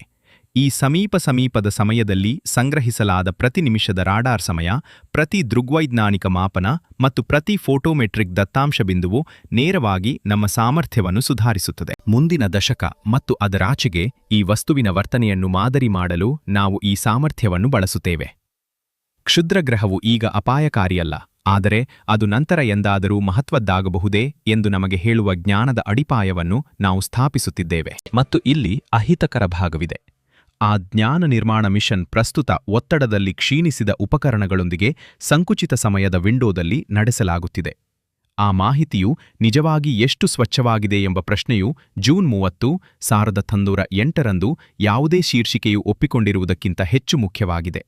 ಸೈಬೀರಿಯಾದ ದೂರದ ಪ್ರದೇಶದ ಪೋಟ್ಕಮೆನ್ನೆಯ ತುಂಗುಸ್ಕಾ ನದಿಯ ಬಳಿ ಏನೋ ಭೂಮಿಯ ವಾತಾವರಣವನ್ನು ಪ್ರವೇಶಿಸಿತು. ಅದು ಎಂದಿಗೂ ನೆಲವನ್ನು ತಲುಪಲಿಲ್ಲ, ಆದರೆ ಅದು 5 ರಿಂದ 10 ಕಿಲೋಮೀಟರ್ಗಳ ಎತ್ತರದಲ್ಲಿ ಎಲ್ಲೋ ಸ್ಫೋಟಗೊಂಡಿತು. ಅದು ಸರಿಸುಮಾರು 10 ರಿಂದ 15 ಮೆಗಾಟನ್ TNTಗೆ ಸಮಾನವಾದ ಶಕ್ತಿಯನ್ನು ಬಿಡುಗಡೆ ಮಾಡಿತು. ಹಿರೋಶಿಮಾದ ಮೇಲೆ ಬೀಳಿಸಿದ ಪರಮಾಣು ಬಾಂಬ್ಗಿಂತ 100 ಪಟ್ಟು ಹೆಚ್ಚು ಶಕ್ತಿಶಾಲಿಯಾದ ಸ್ಫೋಟವು ಸುಮಾರು 2,000 ಚದರ ಕಿಲೋಮೀಟರ್ ಕಾಡನ್ನು ಸಮತಟ್ಟು ಮಾಡಿತು. ಮತ್ತು ಅದು ಭೂಮಿಯ ಮೇಲಿನ ಅತ್ಯಂತ ವಿರಳ ಜನಸಂಖ್ಯೆಯ ಪ್ರದೇಶಗಳಲ್ಲಿ ಒಂದರ ಮೇಲೆ ಸಂಭವಿಸಿದ ಕಾರಣ ಸಾವಿನ ಸಂಖ್ಯೆ ಬಹುಶಃ 0ಕ್ಕೆ ಹತ್ತಿರದಲ್ಲಿತ್ತು. ಈಗ ಆ ವಾಯುಸ್ಫೋಟವನ್ನು 4,000 ಕಿಲೋಮೀಟರ್ ಪಶ್ಚಿಮಕ್ಕೆ ಸ್ಥಳಾಂತರಿಸಿ ಮತ್ತು ಅದನ್ನು ಯುರೋಪಿನ ಪ್ರಮುಖ ನಗರದ ಮೇಲೆ ಇರಿಸಿ. ಲೆಕ್ಕಾಚಾರ ಬದಲಾಗುವುದಿಲ್ಲ, ಫಲಿತಾಂಶ ಮಾತ್ರ ಬದಲಾಗುತ್ತದೆ. ಹೆಚ್ಚಿನ ಜನರು ತುಂಗುಸ್ಕಾವನ್ನು ಪ್ರಾಚೀನ ಇತಿಹಾಸವೆಂದು, 1 ಶತಮಾನದ ಹಿಂದಿನ ಕುತೂಹಲವೆಂದು ಪರಿಗಣಿಸುತ್ತಾರೆ. ಯಾರೂ ಆಕಾಶವನ್ನು ನೋಡುತ್ತಿರಲಿಲ್ಲ. ಮತ್ತು ನಂತರ 2013 ಸಂಭವಿಸಿತು, ಮತ್ತು ಇದ್ದಕ್ಕಿದ್ದಂತೆ ಅದು ಪ್ರಾಚೀನ ಇತಿಹಾಸವಾಗಿರಲಿಲ್ಲ. ಫೆಬ್ರವರಿ 15, 2013ರಂದು ಸುಮಾರು 17 ರಿಂದ 20 ಮೀಟರ್ ಅಗಲದ ಅಂದಾಜು ಉಲ್ಕೆಯು ರಷ್ಯಾದ ಚೆಲ್ಯಾಬಿನ್ಸ್ಕ್ ಮೇಲೆ ವಾತಾವರಣವನ್ನು ಪ್ರವೇಶಿಸಿತು. ಗಂಟೆಗೆ ಸುಮಾರು 65 ಕಿಲೋಮೀಟರ್ ವೇಗದಲ್ಲಿ ಚಲಿಸಿ ಅದು ವಾಯುಸ್ಫೋಟದಲ್ಲಿ ಸ್ಫೋಟಗೊಂಡಿತು. ಅದು 6 ನಗರಗಳಾದ್ಯಂತ ಕಿಟಕಿಗಳನ್ನು ಒಡೆದು ಹಾಕಿತು ಮತ್ತು 15ಕ್ಕೂ ಹೆಚ್ಚು ಜನರನ್ನು ಗಾಯಗೊಳಿಸಿತು, ಬಹುತೇಕ ಎಲ್ಲರೂ ಹಾರುವ ಗಾಜಿನಿಂದ. ವಸ್ತುವು ಮನೆಗಿಂತ ಚಿಕ್ಕದಾಗಿತ್ತು, ಅದು ಸಂಪೂರ್ಣವಾಗಿ ಪತ್ತೆಯಾಗದೆ ಬಂದಿತು, ಮತ್ತು ಅದು ಕೆಲವು ಮಿಲಿಟರಿ ದಾಳಿಗಳಿಗಿಂತ ಹೆಚ್ಚು ಜನರನ್ನು ಗಾಯಗೊಳಿಸಿತು. ಇದು ಆಸ್ಟರಾಯ್ಡ್ ವಿಜ್ಞಾನದ ಆ ಭಾಗವಾಗಿದ್ದು, ಅಳಿವಿನ ಮಟ್ಟದ ಘಟನೆಗಳ ಕುರಿತು ಅಚ್ಚುಕಟ್ಟಾದ ಇನ್ಫೋಗ್ರಾಫಿಕ್ಸ್ ಮಾಡುವುದಿಲ್ಲ. ಮಧ್ಯಮ ಗಾತ್ರದ ವಸ್ತುಗಳು ಸಮೀಕ್ಷಾ ದೂರದರ್ಶಕಗಳಿಂದ ಮುಂಚಿತವಾಗಿ ವಿಶ್ವಾಸಾರ್ಹವಾಗಿ ಟ್ರ್ಯಾಕ್ ಮಾಡಲು ತುಂಬಾ ಚಿಕ್ಕದಾಗಿವೆ. ಅವು ನಿರುಪದ್ರವಿ ಫೈರ್ಬಾಲ್ಗಳೆಂದು ತಳ್ಳಿಹಾಕಲು ತುಂಬಾ ದೊಡ್ಡದಾಗಿವೆ ಮತ್ತು ಯಾವುದೇ ಶತಮಾನದ ಸಮಯಮಾನದಲ್ಲಿ ಮಾನವ ಜನಸಂಖ್ಯೆಗೆ ಅತ್ಯಂತ ಸಂಭಾವ್ಯ ಹಾನಿಕಾರಕ ಸನ್ನಿವೇಶವನ್ನು ಪ್ರತಿನಿಧಿಸುತ್ತವೆ. ಅವು ಸಾಂಖ್ಯಿಕ ವಾಸ್ತವವಾಗಲು ಸಾಕಷ್ಟು ಸಾಮಾನ್ಯವಾಗಿವೆ. ಅವು ಪತ್ತೆಜಾಲಗಳ ಮೂಲಕ ಜಾರಿಕೊಳ್ಳಲು ಸಾಕಷ್ಟು ಚಿಕ್ಕದಾಗಿವೆ ಮತ್ತು ಅವು ತಮ್ಮ ಹೆಚ್ಚಿನ ಶಕ್ತಿಯನ್ನು ವಾತಾವರಣದಲ್ಲಿ ಬಿಡುಗಡೆ ಮಾಡುತ್ತವೆ. ಅಲ್ಲಿ ಆಘಾತ ತರಂಗವು ನೆಲದ ಮೇಲೆ ಕುಡಿಯನ್ನು ಉಂಟುಮಾಡುವ ಬದಲು ಅಡ್ಡಲಾಗಿ ಹರಡುತ್ತದೆ. ಇದು ನಮ್ಮನ್ನು ನೇರವಾಗಿ 2026 DX6ಗೆ ಮರಳಿ ತರುತ್ತದೆ. ಇದು ಪ್ರಭಾವ ಬೀರುವ ಮುನ್ಸೂಚನೆ ಇರುವುದರಿಂದ ಅಲ್ಲ, ಆದರೆ ಅದರ ಗಾತ್ರದ ಅನಿಶ್ಚಿತತೆಯು ಅದರ ಸೈದ್ಧಾಂತಿಕ ಶಕ್ತಿ ಇಳುವರಿಯಲ್ಲಿ ಅನಿಶ್ಚಿತತೆಯನ್ನು ಉಂಟುಮಾಡುತ್ತದೆ. ಅದು ಪ್ರಭಾವಶಾಲಿ ಫೈರ್ಬಾಲ್ನಿಂದ ಟಂಗುಸ್ಕಾ ವರ್ಗದ ವಾತಾವರಣ ಘಟನೆಯವರೆಗೆ ವ್ಯಾಪಿಸಿದೆ. ಪಥವು ಭೂಮಿಯನ್ನು ತಪ್ಪಿಸಿದ ಕಾರಣದಿಂದ ಆ ವ್ಯಾಪ್ತಿ ಕಣ್ಮರೆಯಾಗುವುದಿಲ್ಲ. ಭವಿಷ್ಯದ ಟ್ರ್ಯಾಕಿಂಗ್ಗೆ ವಸ್ತುವನ್ನು ಅರ್ಥಮಾಡಿಕೊಳ್ಳುವುದು ಮುಖ್ಯವಾದ್ದರಿಂದ ಅದು ಪ್ರಸ್ತುತವಾಗಿ ಉಳಿಯುತ್ತದೆ, ಮತ್ತು ಇದೀಗ ಆ ತಿಳುವಳಿಕೆ ಅಪೂರ್ಣವಾಗಿದೆ. ಸುರಕ್ಷಿತ ಹಾದುಹೋಗುವಿಕೆಯು ಈ ವಸ್ತು ಏನು ಎಂಬ ಪ್ರಶ್ನೆಗೆ ಉತ್ತರಿಸುವುದಿಲ್ಲ, ಅದು ನಾವು ಕೇಳುತ್ತಲೇ ಇರಬೇಕು ಎಂದು ಅರ್ಥ. ನೀವು ಸಮಂಜಸವಾದ ಪ್ರಶ್ನೆಯನ್ನು ಕೇಳುತ್ತಿರಬಹುದು. ಇದೀಗ ಎಲ್ಲಾ ಆಕಾಶ ಸಮೀಕ್ಷೆಗಳು ನಿರಂತರವಾಗಿ ನಡೆಯುತ್ತಿರುವಾಗ ನಮ್ಮಲ್ಲಿರುವ ಎಲ್ಲಾ ಕಂಪ್ಯೂಟೇಷನಲ್ ಸಾಧನಗಳೊಂದಿಗೆ, ಸಂಪೂರ್ಣ ಸ್ಪೇಸ್ ಗಾರ್ಡ್ ಪ್ರಯತ್ನ, ಪ್ಲಾನೆಟರಿ ಡಿಫೆನ್ಸ್ ಕೋಆರ್ಡಿನೇಷನ್ ಆಫೀಸ್ ಮತ್ತು ದಶಕಗಳ ಸಾಂಸ್ಥಿಕ ಹೂಡಿಕೆಯೊಂದಿಗೆ. ಈ ಸಮಸ್ಯೆಯಲ್ಲಿ ನಮಗೆ ಅದರ ದೃಢವಾದ ಗಾತ್ರ ತಿಳಿಯುವ ಮೊದಲು, ಒಂದು ಕ್ಷುದ್ರಗ್ರಹವು 2 ಚಂದ್ರನ ಅಂತರಗಳೊಳಗೆ ಹೇಗೆ ಹತ್ತಿರ ಬರುತ್ತದೆ? ಉತ್ತರವು ಹಲವಾರು ಅತಿವ್ಯಾಪಿಸುವ ಸಮಸ್ಯೆಗಳನ್ನು ಒಳಗೊಂಡಿದೆ. ಅವುಗಳಲ್ಲಿ ಯಾವುದೂ ಸರಳವಲ್ಲ, ಎಲ್ಲವೂ ನೈಜವಾಗಿವೆ. ಅತ್ಯಂತ ಮಹತ್ವದ್ದು ಜಾಮಿತಿ. ನೆಲ ಆಧಾರಿತ ದೂರದರ್ಶಕಗಳು ಸೂರ್ಯನಿಂದಾಗಿ ಎಲ್ಲಿ ನೋಡಬಹುದು ಎಂಬುದರಲ್ಲಿ ಸೀಮಿತವಾಗಿವೆ. ಸೂರ್ಯನ ದಿಕ್ಕಿನಿಂದ ಭೂಮಿಯನ್ನು ಸಮೀಪಿಸುವ ವಸ್ತುಗಳು ನಮ್ಮ ಕಕ್ಷೆಯ ಒಳಗಿನಿಂದ ಅಥವಾ ಕಡಿಮೆ ಸೌರ ವಿಸ್ತರಣ ಕೋನಗಳಿಂದ ಅವು ತಮ್ಮ ಪೂರ್ವ ಸಮೀಪಿಸುವಿಕೆಯ ಹೆಚ್ಚಿನ ಪಥವನ್ನು ಹಗಲಿನ ಆಕಾಶದಲ್ಲಿ ಕಳೆಯುತ್ತವೆ. ಅವು ರಾತ್ರಿಯಲ್ಲಿ ಮಾತ್ರ ಕಾರ್ಯನಿರ್ವಹಿಸುವ ದೃಗ್ವೈಜ್ಞಾನಿಕ ಸಮೀಕ್ಷೆಗಳಿಗೆ ಅಗೋಚರವಾಗಿರುತ್ತವೆ.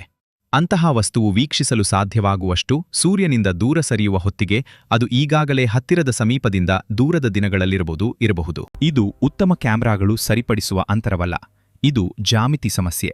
ಇದಕ್ಕೆ ಸೂರ್ಯನ ಕಡೆ ನೋಡಬಲ್ಲ ಸ್ಥಳದಲ್ಲಿ ಇರಿಸಲಾದ ಬಾಹ್ಯಾಕಾಶ ಆಧಾರಿತ ವೀಕ್ಷಣಾಲಯಗಳು ಅಥವಾ ಮೂಲಭೂತವಾಗಿ ವಿಭಿನ್ನ ಸಮೀಕ್ಷಾ ತಂತ್ರಗಳು ಬೇಕಾಗುತ್ತವೆ. ವೇಗದ ವಿಷಯವೂ ಇದೆ. ಹತ್ತಿರದ ಸಮೀಪಿಸುವಿಕೆಯ ಪಥದಲ್ಲಿರುವ ವಸ್ತುಗಳು ಹಿನ್ನೆಲೆ ಆಕಾಶಕ್ಕೆ ಸಂಬಂಧಿಸಿದಂತೆ ವೇಗವಾಗಿ ಚಲಿಸುತ್ತವೆ. ಸ್ವಯಂಚಾಲಿತ ಪತ್ತೆ ಅಲ್ಗಾರಿದಮ್ಗಳು ನಿಮಿಷಗಳ ಅಂತರದಲ್ಲಿ ತೆಗೆದ ಅನುಕ್ರಮ ಚಿತ್ರಗಳಾದ್ಯಂತ ಚಲಿಸುವ ಚುಕ್ಕೆಯನ್ನು ನಕ್ಷತ್ರಗಳು, ಕಲಾಕೃತಿಗಳು ಮತ್ತು ಶಬ್ದದಿಂದ ಪ್ರತ್ಯೇಕಿಸಬೇಕಾಗುತ್ತದೆ. ಅತ್ಯಂತ ವೇಗದ ಚಲಿಸುವವುಗಳು ಕೆಲವೊಮ್ಮೆ ಕ್ಯಾಡೆನ್ಸ್ ಅಂತರಗಳ ಮೂಲಕ ಜಾರಿಕೊಳ್ಳಬಹುದು. ಒಂದು ಚಿತ್ರದಲ್ಲಿ ಕಾಣಿಸಿಕೊಂಡು ಆದರೆ ದೃಢೀಕರಣ ಶಾಟ್ ತೆಗೆಯುವ ಮೊದಲೇ ಫ್ರೇಮ್ನಿಂದ ಹೊರಗೆ ಚಲಿಸಬಹುದು. ಸಮೀಕ್ಷಾ ಕ್ಯಾಡೆನ್ಸ್ ಅನ್ನು ಪ್ರಕಾಶಮಾನವಾದ ಚಂದ್ರನರಣ ಹಂತಗಳ ಸಮಯದಲ್ಲಿ ಚಂದ್ರನು ಮತ್ತಷ್ಟು ಸಂಕೀರ್ಣಗೊಳಿಸುತ್ತಾನೆ. ಆಕಾಶದ ಹಿನ್ನೆಲೆ ಗಮನಾರ್ಹವಾಗಿ ಪ್ರಕಾಶಮಾನವಾಗುತ್ತದೆ. ದುರ್ಬಲ ವಸ್ತುಗಳಿಗೆ ದೃಗ್ವೈಜ್ಞಾನಿಕ ದೂರದರ್ಶಕಗಳ ಸೂಕ್ಷ್ಮತೆಯನ್ನು ಕಡಿಮೆ ಮಾಡುತ್ತದೆ. ಆವಿಷ್ಕಾರದ ವಿಂಡೋವು ಹುಣ್ಣಿಮೆಯೊಂದಿಗೆ ಹೊಂದಿಕೆಯಾದರೆ ನಿಮಗೆ ಅದು ಅತ್ಯಂತ ಅವಶ್ಯಕವಾದಾಗ ಪರಿಣಾಮಕಾರಿ ಪತ್ತೆಮಿತಿಯು ಇನ್ನಷ್ಟು ಕೆಟ್ಟದಾಗುತ್ತದೆ. ನಂತರ ಸಾಂಸ್ಥಿಕ ವಾಸ್ತವವಿದೆ. ಸಮೀಕ್ಷಾ ದೂರದರ್ಶಕಗಳು ಪ್ರತ್ಯೇಕವಾಗಿ ಗ್ರಹಗಳ ರಕ್ಷಣೆಗೆ ಮೀಸಲಾಗಿಲ್ಲ. ಅವು ಸ್ಪರ್ಧಾತ್ಮಕ ವೈಜ್ಞಾನಿಕ ಆದ್ಯತೆಗಳನ್ನು ಹೊಂದಿರುವ ಸಂಶೋಧನಾ ಸೌಲಭ್ಯಗಳಾಗಿವೆ. ತಾತ್ಕಾಲಿಕ ವಿದ್ಯಮಾನಗಳು, ಗ್ಯಾಲಕ್ಸಿ ಸಮೀಕ್ಷೆಗಳು, ವೇರಿಯೇಬಲ್ ನಕ್ಷತ್ರಗಳು ಮತ್ತು ಗುರುತ್ವ ತರಂಗ ಪ್ರತಿರೂಪಗಳು. ದೂರದರ್ಶಕ ಸಮಯವನ್ನು ಹಂಚಲಾಗುತ್ತದೆ. ಪತ್ತೆ ಅಲ್ಗಾರಿದಮ್ಗಳನ್ನು ದಕ್ಷತೆಗಾಗಿ ಅತ್ಯುತ್ತಮೀಕರಿಸಲಾಗಿದೆ, ಆದರೆ ಪರಿಪೂರ್ಣತೆಗಾಗಿ ಅಲ್ಲ. ಮತ್ತು ಒಂದು ವಸ್ತುವನ್ನು ಕಂಡುಹಿಡಿದಾಗ ಪತ್ತೆಯಿಂದ ಗುಣಲಕ್ಷಣದಿಂದ ಸಾರ್ವಜನಿಕ ಎಚ್ಚರಿಕೆಯವರೆಗಿನ ಪೈಪ್ಲೈನ್ ತಮ್ಮದೇ ಆದ ಸಂವಹನ ಸಮಯಮಾಪಕಗಳನ್ನು ಹೊಂದಿರುವ ಅನೇಕ ಸಂಸ್ಥೆಗಳನ್ನು ಒಳಗೊಂಡಿರುತ್ತದೆ. ಇದರಲ್ಲಿ ಯಾವುದೂ ವ್ಯವಸ್ಥೆಯು ಮುರಿದುಹೋಗಿದೆ ಎಂದು ಅರ್ಥವಲ್ಲ. ನಿಯರ್ ಅರ್ತ್ ಆಬ್ಜೆಕ್ಟ್ ಕ್ಯಾಟಲಾಗ್ ಕಳೆದ 3 ದಶಕಗಳಲ್ಲಿ ಭಾರೀ ಪ್ರಮಾಣದಲ್ಲಿ ಬೆಳೆದಿದೆ ಮತ್ತು ಸಣ್ಣ ವಸ್ತುಗಳ ಪತ್ತೆ ದರವು ಸುಧಾರಿತ. ಅಲ್ಗಾರಿದಮ್ಗಳು ಮತ್ತು ವಿಶಾಲವಾದ ಆಕಾಶ ವ್ಯಾಪ್ತಿಯೊಂದಿಗೆ ಗಮನಾರ್ಹವಾಗಿ ವೇಗಗೊಂಡಿದೆ. ನಾವು ಹಿಂದೆಂದಿಗಿಂತಲೂ ಹೆಚ್ಚು ಕಂಡುಹಿಡಿಯುತ್ತಿದ್ದೇವೆ. ಸಮಸ್ಯೆಯೆಂದರೆ ಹಿಂದೆಂದಿಗಿಂತಲೂ ಹೆಚ್ಚು ಎಂದರೆ ಇನ್ನೂ ಅವೆಲ್ಲವೂ ಒಂದೇ ಅಲ್ಲ. ಮತ್ತು ಜಾರಿಕೊಳ್ಳುವ ಸಾಧ್ಯತೆ ಹೆಚ್ಚಿರುವವು ನಿಖರವಾಗಿ ಮಧ್ಯಮ ಗಾತ್ರದ ವಸ್ತುಗಳು, 20 ರಿಂದ 100 ಮೀಟರ್ ವರ್ಗ. ಇವು ಪ್ರಸ್ತುತ ಸಮೀಕ್ಷೆಗಳು ದೊಡ್ಡ ದೂರದಲ್ಲಿ ವಿಶ್ವಾಸಾರ್ಹವಾಗಿ ಹುಡುಕಲು ತುಂಬಾ ಚಿಕ್ಕದಾಗಿವೆ, ಆದರೆ ಗಂಭೀರ ಪ್ರಾದೇಶಿಕ ಹಾನಿ ಉಂಟುಮಾಡಲು ಸಾಕಷ್ಟು ದೊಡ್ಡದಾಗಿವೆ. ಸದ್ದಿಲ್ಲದೆ ಕಳವಳಕಾರಿಯಾದದ್ದು ಇದು. ನಾವು ಇದೀಗ ಸೌರ ಗರಿಷ್ಠ ಅವಧಿಯಲ್ಲಿದ್ದೇವೆ. ಅಂದರೆ ಸೂರ್ಯನು ತನ್ನ 11 ವರ್ಷಗಳ ಚಟುವಟಿಕೆ ಚಕ್ರದ ಉತ್ತುಂಗದಲ್ಲಿದ್ದಾನೆ. ಅದು ನಾವು ಈಗ ಚರ್ಚಿಸಿದ ಪತ್ತೆ ಮತ್ತು ಗುಣಲಕ್ಷಣ ಪರಿಸರಕ್ಕೆ ನೇರ ಪರಿಣಾಮಗಳನ್ನು ಹೊಂದಿದೆ. ಮತ್ತು ಏಕೆ ಎಂಬುದನ್ನು ಅರ್ಥಮಾಡಿಕೊಳ್ಳಲು ನಾವು ಈ ಕ್ಷುದ್ರ ಗ್ರಹಕ್ಕೆ ಅನ್ವಯಿಸುತ್ತಿರುವ ಅದೇ ಸೌರಕಾಂತೀಯ ಚಟುವಟಿಕೆಯು ಸೂರ್ಯನು ತುಲನಾತ್ಮಕವಾಗಿ ಶಾಂತವಾಗಿರುವ ಕನಿಷ್ಠದಿಂದ ಮೇಲ್ಮೈ ಕಾಂತೀಯವಾಗಿ ಸಂಕೀರ್ಣವಾಗುವ ಗರಿಷ್ಠಕ್ಕೆ ಏರುತ್ತದೆ. ಸನ್ಸ್ಪಾಟ್ ಸಂಖ್ಯೆಗಳು ಮತ್ತು ಸೌರ ಜ್ವಾಲೆಗಳ ಆವರ್ತನವು ಶಿಖರವನ್ನು ತಲುಪುತ್ತದೆ. ಕರೋನಲ್ ಮಾಸ್ ಎಜೆಕ್ಷನ್ಗಳು ಗಣನೀಯವಾಗಿ ಹೆಚ್ಚಾಗುತ್ತವೆ. ನಾವು ಪ್ರಸ್ತುತ ಸೌರ ಸೈಕಲ್ 25ರಲ್ಲಿದ್ದೇವೆ. ಅನೇಕ ಮೆಟ್ರಿಕ್ಗಳ ಪ್ರಕಾರ ಈ ಚಕ್ರವು ಅನೇಕ ವಿಜ್ಞಾನಿಗಳು ಊಹಿಸಿದ್ದಕ್ಕಿಂತ ಹೆಚ್ಚು ಸಕ್ರಿಯವಾಗಿದೆ ಮತ್ತು ನಾವು ಇದೀಗ ಸಮೀಪದಲ್ಲಿ ಅಥವಾ ಉತ್ತುಂಗದಲ್ಲಿದ್ದೇವೆ. ಸೌರ ಗರಿಷ್ಠ ಸಮಯದಲ್ಲಿ ಮಹತ್ವದ ಸೌರ ಜ್ವಾಲೆಗಳು ಮತ್ತು ಕರೋನಲ್ ಮಾಸ್ ಎಜೆಕ್ಷನ್ಗಳ ದರವು ಅರ್ಥಪೂರ್ಣವಾಗಿ ಹೆಚ್ಚಾಗುತ್ತದೆ.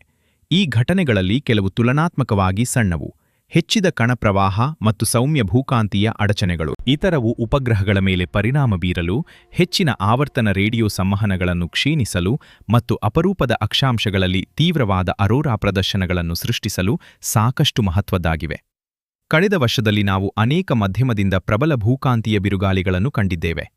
ಕೆಲವು NOAA ಮಾಪಕದಲ್ಲಿ G3 ಮತ್ತು G4 ಮಟ್ಟಗಳನ್ನು ತಲುಪಿದ್ದು, GPS, ನಿಖರ ರೇಡಿಯೋ ನ್ಯಾವಿಗೇಷನ್ ಮತ್ತು ಕಡಿಮೆ ಭೂಕಕ್ಷೆಯ ಉಪಗ್ರಹ ಕಾರ್ಯಾಚರಣೆಗಳಿಗೆ ಅಳೆಯಬಹುದಾದ ಅಡಚಣೆಗಳನ್ನು ಸೃಷ್ಟಿಸಿವೆ. ಇದು ನಮ್ಮ ಕತೆಗೆ ಮುಖ್ಯವಾಗಿದೆ, ಯಾಕೆಂದರೆ 2026D X6 ರಂತಹ ವಸ್ತುಗಳನ್ನು ಗುಣಲಕ್ಷಣ ಮಾಡಲು ನಾವು ಅವಲಂಬಿಸಿರುವ ವೀಕ್ಷಣಾ ಮೂಲಸೌಕರ್ಯವು ನಿರ್ವಾತದಲ್ಲಿ ಅಸ್ತಿತ್ವದಲ್ಲಿಲ್ಲ.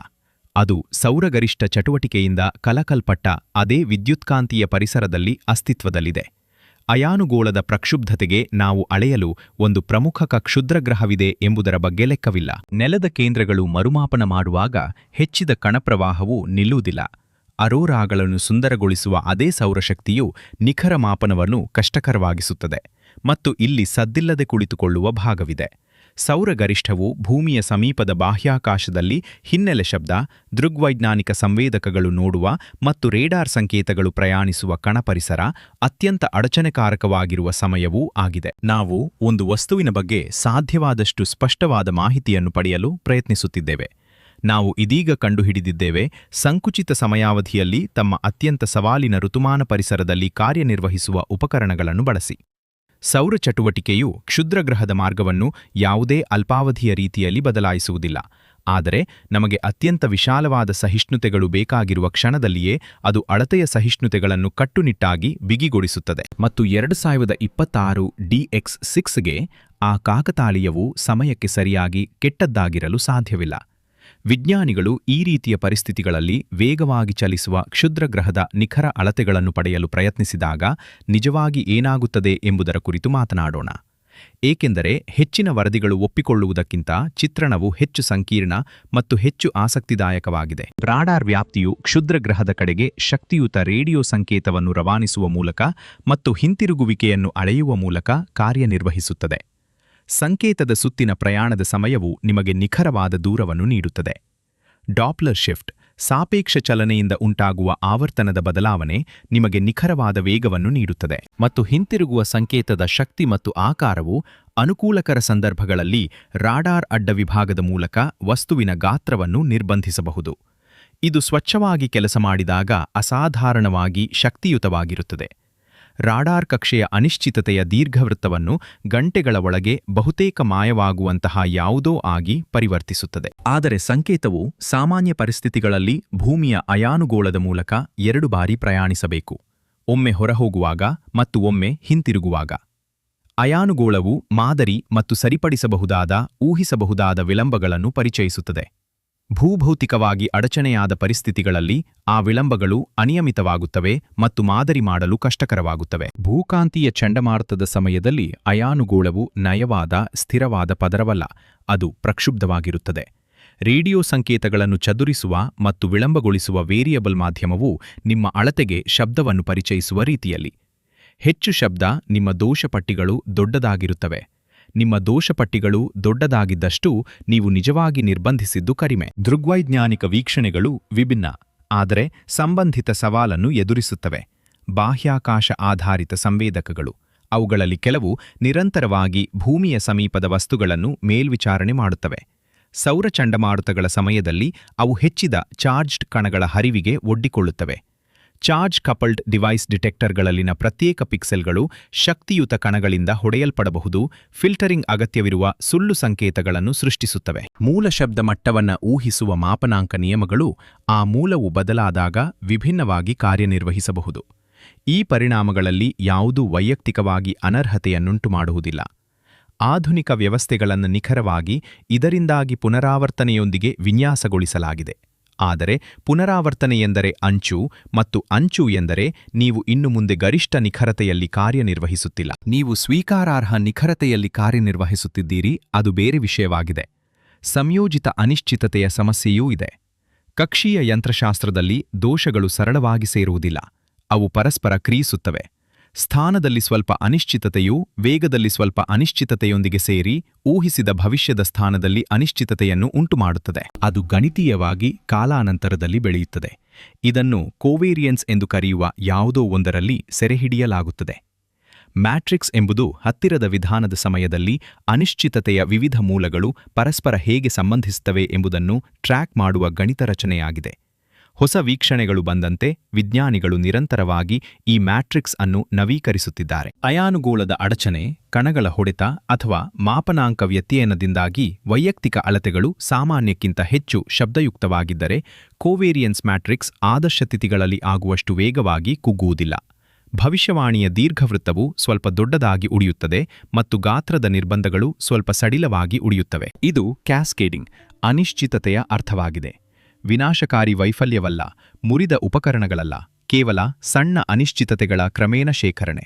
ಸಂಕುಚಿತ ವೀಕ್ಷಣಾ ವಿಂಡೋದಲ್ಲಿ ವೇಗವಾಗಿ ಚಲಿಸುವ ಅಜ್ಞಾತ ದ್ರವ್ಯರಾಶಿಯ ವಸ್ತುವಿನ ಬಗ್ಗೆ ಜ್ಞಾನದ ಅಂತರವನ್ನು ಮುಚ್ಚಲು ನೀವು ಪ್ರಯತ್ನಿಸುತ್ತಿರುವ ಕ್ಷಣದಲ್ಲಿ ವ್ಯವಸ್ಥೆಯು ಕಾರ್ಯನಿರ್ವಹಿಸುತ್ತಿದೆ ಮತ್ತು ವ್ಯವಸ್ಥೆಯು ಒತ್ತಡದಲ್ಲಿದೆ. ಮತ್ತು 2026 DX6ಗೆ ಆ ಎರಡೂ ವಿಷಯಗಳು ಒಂದೇ ಸಮಯದಲ್ಲಿ ನಿಜವಾಗಿವೆ. ಈ ಮುಂದಿನ ಭಾಗವು ವಿಶ್ಲೇಷಣಾತ್ಮಕ ಮಾದರಿಯಾಗಿದೆ, ಭವಿಷ್ಯವಾಣಿಯಲ್ಲ. ಅದನ್ನು ನಾನು ಸ್ಪಷ್ಟವಾಗಿ ಹೇಳುತ್ತೇನೆ. ಈ ಸಂಚಾರದ ಸಮಯದಲ್ಲಿ 2026 DX6ಗೆ ಪ್ರಭಾವದ ಸಂಭವನೀಯತೆಯು ಪ್ರಾಯೋಗಿಕವಾಗಿ ಶೂನ್ಯವಾಗಿದೆ. ಕೆಳಗಿನದು ಕಾಕತಾಳೀಯ ಮತ್ತು ಸಂಯೋಜಿತ ಒತ್ತಡದ ಬಗ್ಗೆ ರಚನಾತ್ಮಕ ಚಿಂತನಾ ಪ್ರಯೋಗವಾಗಿದೆ. ನಿಜವಾದ ಗೃಹರಕ್ಷಣಾ ತಂಡಗಳು ನಿಯಮಿತವಾಗಿ ನಡೆಸುವ ಸನ್ನಿವೇಶ ವಿಶ್ಲೇಷಣೆಯ ಪ್ರಕಾರ. ಅವರು ಕೆಟ್ಟದ್ದನ್ನು ನಿರೀಕ್ಷಿಸಿದ್ದರಿಂದ ಅಲ್ಲ, ಆದರೆ ನೀವು ಈಗಾಗಲೇ ಊಹಿಸದ ಹೊರತು ಅನಿರೀಕ್ಷಿತಕ್ಕಾಗಿ ನೀವು ಸಿದ್ಧಪಡಿಸಲು ಸಾಧ್ಯವಿಲ್ಲ. ಈ ವಸ್ತುವಿಗಾಗಿ ಟ್ರ್ಯಾಕಿಂಗ್ ನಿಖರತೆಯು ಸ್ವಲ್ಪ ಮಟ್ಟಿಗೆ ಕ್ಷೀಣಿಸಿದೆ ಎಂದು ಊಹಿಸಿ, ವಿಪತ್ತಿನ ಮಟ್ಟಿಗೆ ಅಲ್ಲ. ಆದರೆ ಆಗಮಿಸುವ ಸಿಎಂಇಯಿಂದ ಅಯಾನುಗೋಳದ ಅಡಚಣೆಯಿಂದಾಗಿ ಹತ್ತಿರದ ವಿಧಾನ ವಿಂಡೋದ ಸಮಯದಲ್ಲಿ ಇದು ಅರ್ಥಪೂರ್ಣವಾಗಿ ಕ್ಷೀಣಿಸಿದೆ. ಹಿಂತಿರುಗುವ ಸಂಕೇತವು ಆದರ್ಶಕ್ಕಿಂತ ಹೆಚ್ಚು ಶಬ್ದಯುಕ್ತವಾಗಿರುವುದರಿಂದ ರಾಡಾರ್ ಅಡ್ಡ ವಿಭಾಗದ ಅಳತೆಯು ಅಸ್ಪಷ್ಟ ಫಲಿತಾಂಶವನ್ನು ನೀಡುತ್ತದೆ ಎಂದು ಊಹಿಸಿ. ಆ ಸನ್ನಿವೇಶದಲ್ಲಿ ಪ್ರಮುಖ ಸೌಲಭ್ಯಗಳಲ್ಲಿ ವೀಕ್ಷಣಾ ಸಮಯವು ನಿರ್ಬಂಧಿಸಲ್ಪಟ್ಟಿರುವುದರಿಂದ ದೃಗ್ವೈಜ್ಞಾನಿಕ ಗುಣಲಕ್ಷಣವು ಆಲ್ಬೆಡೋ ಪ್ರಶ್ನೆಯನ್ನು ಪರಿಹರಿಸುವುದಿಲ್ಲ ಎಂದು ಊಹಿಸಿ. ನೀವು 2026 DX6ನ ಹತ್ತಿರದ ವಿಧಾನದಿಂದ ಹೊರಬರುತ್ತೀರಿ. ಇನ್ನೂ ಅದರ ಗಾತ್ರ ತಿಳಿದಿಲ್ಲ. 3ಕ್ಕಿಂತ ಉತ್ತಮವಾದ ಅಂಶಕ್ಕೆ ನೀವು ಸುಧಾರಿತ ಕಕ್ಷೆಯನ್ನು ಹೊಂದಿದ್ದೀರಿ, ಆದರೆ ಭೌತಿಕ ಗುಣಲಕ್ಷಣವು ವಿಶಾಲ ತೆರೆದ ಪ್ರಶ್ನೆಯಾಗಿ ಉಳಿದಿದೆ. ಈಗ ಈ ವಸ್ತುವು ಭವಿಷ್ಯದಲ್ಲಿ ಹತ್ತಿರದ ವಿಧಾನವನ್ನು ಹೊಂದಿದೆ ಎಂದು ಊಹಿಸಿ, ಕಾಲ್ಪನಿಕವಾಗಿ ಇಂದಿನಿಂದ ವರ್ಷಗಳ ನಂತರ. ಮತ್ತು ದೀರ್ಘಾವಧಿಯ ಪಥ ಮಾದರಿಯು ಯಾರ್ಕೋವ್ಸ್ಕಿ ಡ್ರಿಫ್ಟ್ ಅನ್ನು ತಿಳಿದುಕೊಳ್ಳುವ ಅಗತ್ಯವಿದೆ. ಇದು ಗಾತ್ರವನ್ನು ತಿಳಿದುಕೊಳ್ಳುವ ಅಗತ್ಯವಿದೆ. ನೀವು ಆ ಅನಿಶ್ಚಿತತೆಯನ್ನು ಮುಂದಕ್ಕೆ ಸಾಗಿಸುತ್ತಿದ್ದೀರಿ, ಯಾರಾದರೂ ವಿಫಲವಾದ್ದರಿಂದ ಅಲ್ಲ, ಆದರೆ ಅನೇಕ ಸಣ್ಣ ಸಂಯೋಜಿತ ಒತ್ತಡಗಳು ಒಂದೇ ನಿರ್ಣಾಯಕ ವೀಕ್ಷಣಾ ವಿಂಡೋದಲ್ಲಿ ಸಾಲಾಗಿರುತ್ತವೆ. ಏಕಕಾಲಿಕ ಸೌರ ಮತ್ತು ವೀಕ್ಷಣಾ ಒತ್ತಡದ ಅಡಿಯಲ್ಲಿ ಅನಿಶ್ಚಿತತೆಯು ಹೇಗೆ ಸಂಯೋಜನೆಗೊಳ್ಳುತ್ತದೆ ಎಂಬುದು ನಿಖರವಾಗಿ. ಇದು ವಿನಾಶಕಾರಿ ವೈಫಲ್ಯದ ಮೂಲಕ ಅಲ್ಲ, ಆದರೆ ಅನೇಕ ವ್ಯವಸ್ಥೆಗಳಾದ್ಯಂತ ಅಂಚು ಸವೆತದ ಮೂಲಕ. ಒಮ್ಮೆಗೆ ಕ್ಷುದ್ರಗ್ರಹವು ನಿರುಪದ್ರವವಾಗಿ ಹಾದುಹೋಗುತ್ತದೆ ಮತ್ತು ಜ್ಞಾನದ ಅಂತರವು ಅಗತ್ಯಕ್ಕಿಂತ ಹೆಚ್ಚು ಕಾಲ ಮುಂದುವರಿಯುತ್ತದೆ. ಮತ್ತು ಮುಂದಿನ ಬಾರಿ ಈ ವಸ್ತುವು ಸುತ್ತಲು ಬಂದಾಗ, ಅದು ಯಾವಾಗಲೇ ಆಗಲಿ, ನೀವು ಮೂಲದಿಂದ ಕೆಲಸ ಮಾಡುತ್ತಿದ್ದೀರಿ. ಅದು ಸಾಧ್ಯವಿದ್ದಷ್ಟಕ್ಕಿಂತ ಸ್ವಲ್ಪ ಕಡಿಮೆ ನಿಖರವಾಗಿದೆ. ಅದು ಅಪಾಯದ ಶಾಂತ, ಅನಾಕರ್ಷಕ ಆವೃತ್ತಿಯಾಗಿದೆ, ಸ್ಫೋಟ ಮಾಹಿತಿ ನಷ್ಟವಲ್ಲ. ಕ್ಷುದ್ರಗ್ರಹ ಶೀರ್ಷಿಕೆಗಳಲ್ಲಿ ಒಳಗೊಳ್ಳದ ಒಂದು ವಿಷಯ ಇಲ್ಲಿದೆ, ಮತ್ತು ಅದು ಆಗಬೇಕು. ಹತ್ತಿರದ ವಿಧಾನದ ಅವಧಿಯು 2026 DX6 770 ಕಿಮಿನಲ್ಲಿ ಹಾದುಹೋಗುವ ಕ್ಷಣವನ್ನು ತಕ್ಷಣವೇ ಸುತ್ತುವರೆದಿರುವ ಗಂಟೆಗಳಾಗಿವೆ. ಇದು ವಾಸ್ತವವಾಗಿ ಸಂಪೂರ್ಣ ಮುಖಾಮುಖಿಯ ಅತ್ಯಂತ ವೈಜ್ಞಾನಿಕವಾಗಿ ಉತ್ಪಾದಕ ವಿಂಡೋವಾಗಿದೆ. ಅಪಾಯವು ಅತ್ಯಧಿಕವಾಗಿದೆ ಎಂದು ಅಲ್ಲ, ಅದು ಅಲ್ಲ, ಆದರೆ ಮಾಹಿತಿ ಸಾಂದ್ರತೆಯು ಅತ್ಯಧಿಕವಾಗಿದೆ. ಕ್ಷುದ್ರಗ್ರಹವು ಭೂಮಿಯನ್ನು ಸಮೀಪಿಸುತ್ತಿದ್ದಂತೆ ಆಕಾಶದಾದ್ಯಂತ ಅದರ ಕೋನೀಯ ವೇಗವು ನಾಟಕೀಯವಾಗಿ ಹೆಚ್ಚಾಗುತ್ತದೆ. ಒಂದು ವಸ್ತುವು ಪ್ರತಿ ಗಂಟೆಗೆ ಕೆಲವು ಆರ್ಕ್ ಸೆಕೆಂಡುಗಳಷ್ಟು ಚಲಿಸುತ್ತದೆ. ಇದು ಮೊದಲು ಪತ್ತೆಯಾದಾಗ ಅದು ಗಂಟೆಗೆ ಆರ್ಕ್ ನಿಮಿಷಗಳಷ್ಟು ಚಲಿಸುತ್ತಿರಬಹುದು.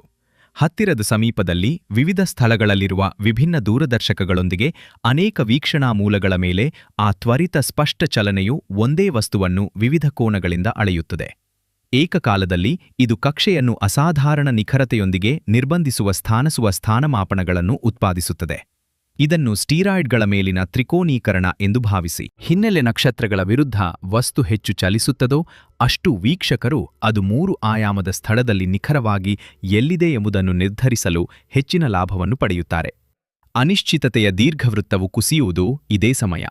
ಸಂಭವನೀಯ ಸ್ಥಾನಗಳ ವಿಶಾಲ ಫುಟ್ಬಾಲ್ ಆಕಾರದ ಪ್ರದೇಶವಾಗಿ ಪ್ರಾರಂಭವಾದದ್ದು ಗಂಟೆಗಳ ಅವಧಿಯಲ್ಲಿ ಸಂಪೂರ್ಣ ಪೆನ್ಸಿಲ್ ತೆಳುವಾದ ಯಾವುದೋ ಆಗಿ ಕುಗ್ಗುತ್ತದೆ. ಕಕ್ಷೀಯ ಪರಿಹಾರ: ಈ ವಸ್ತು ಎಲ್ಲಿತ್ತು ಮತ್ತು ಎಲ್ಲಿಗೆ ಹೋಗುತ್ತಿದೆ ಎಂಬ ಗಣಿತದ ವಿವರಣೆ ಲಾಕ್ ಆಗುತ್ತದೆ.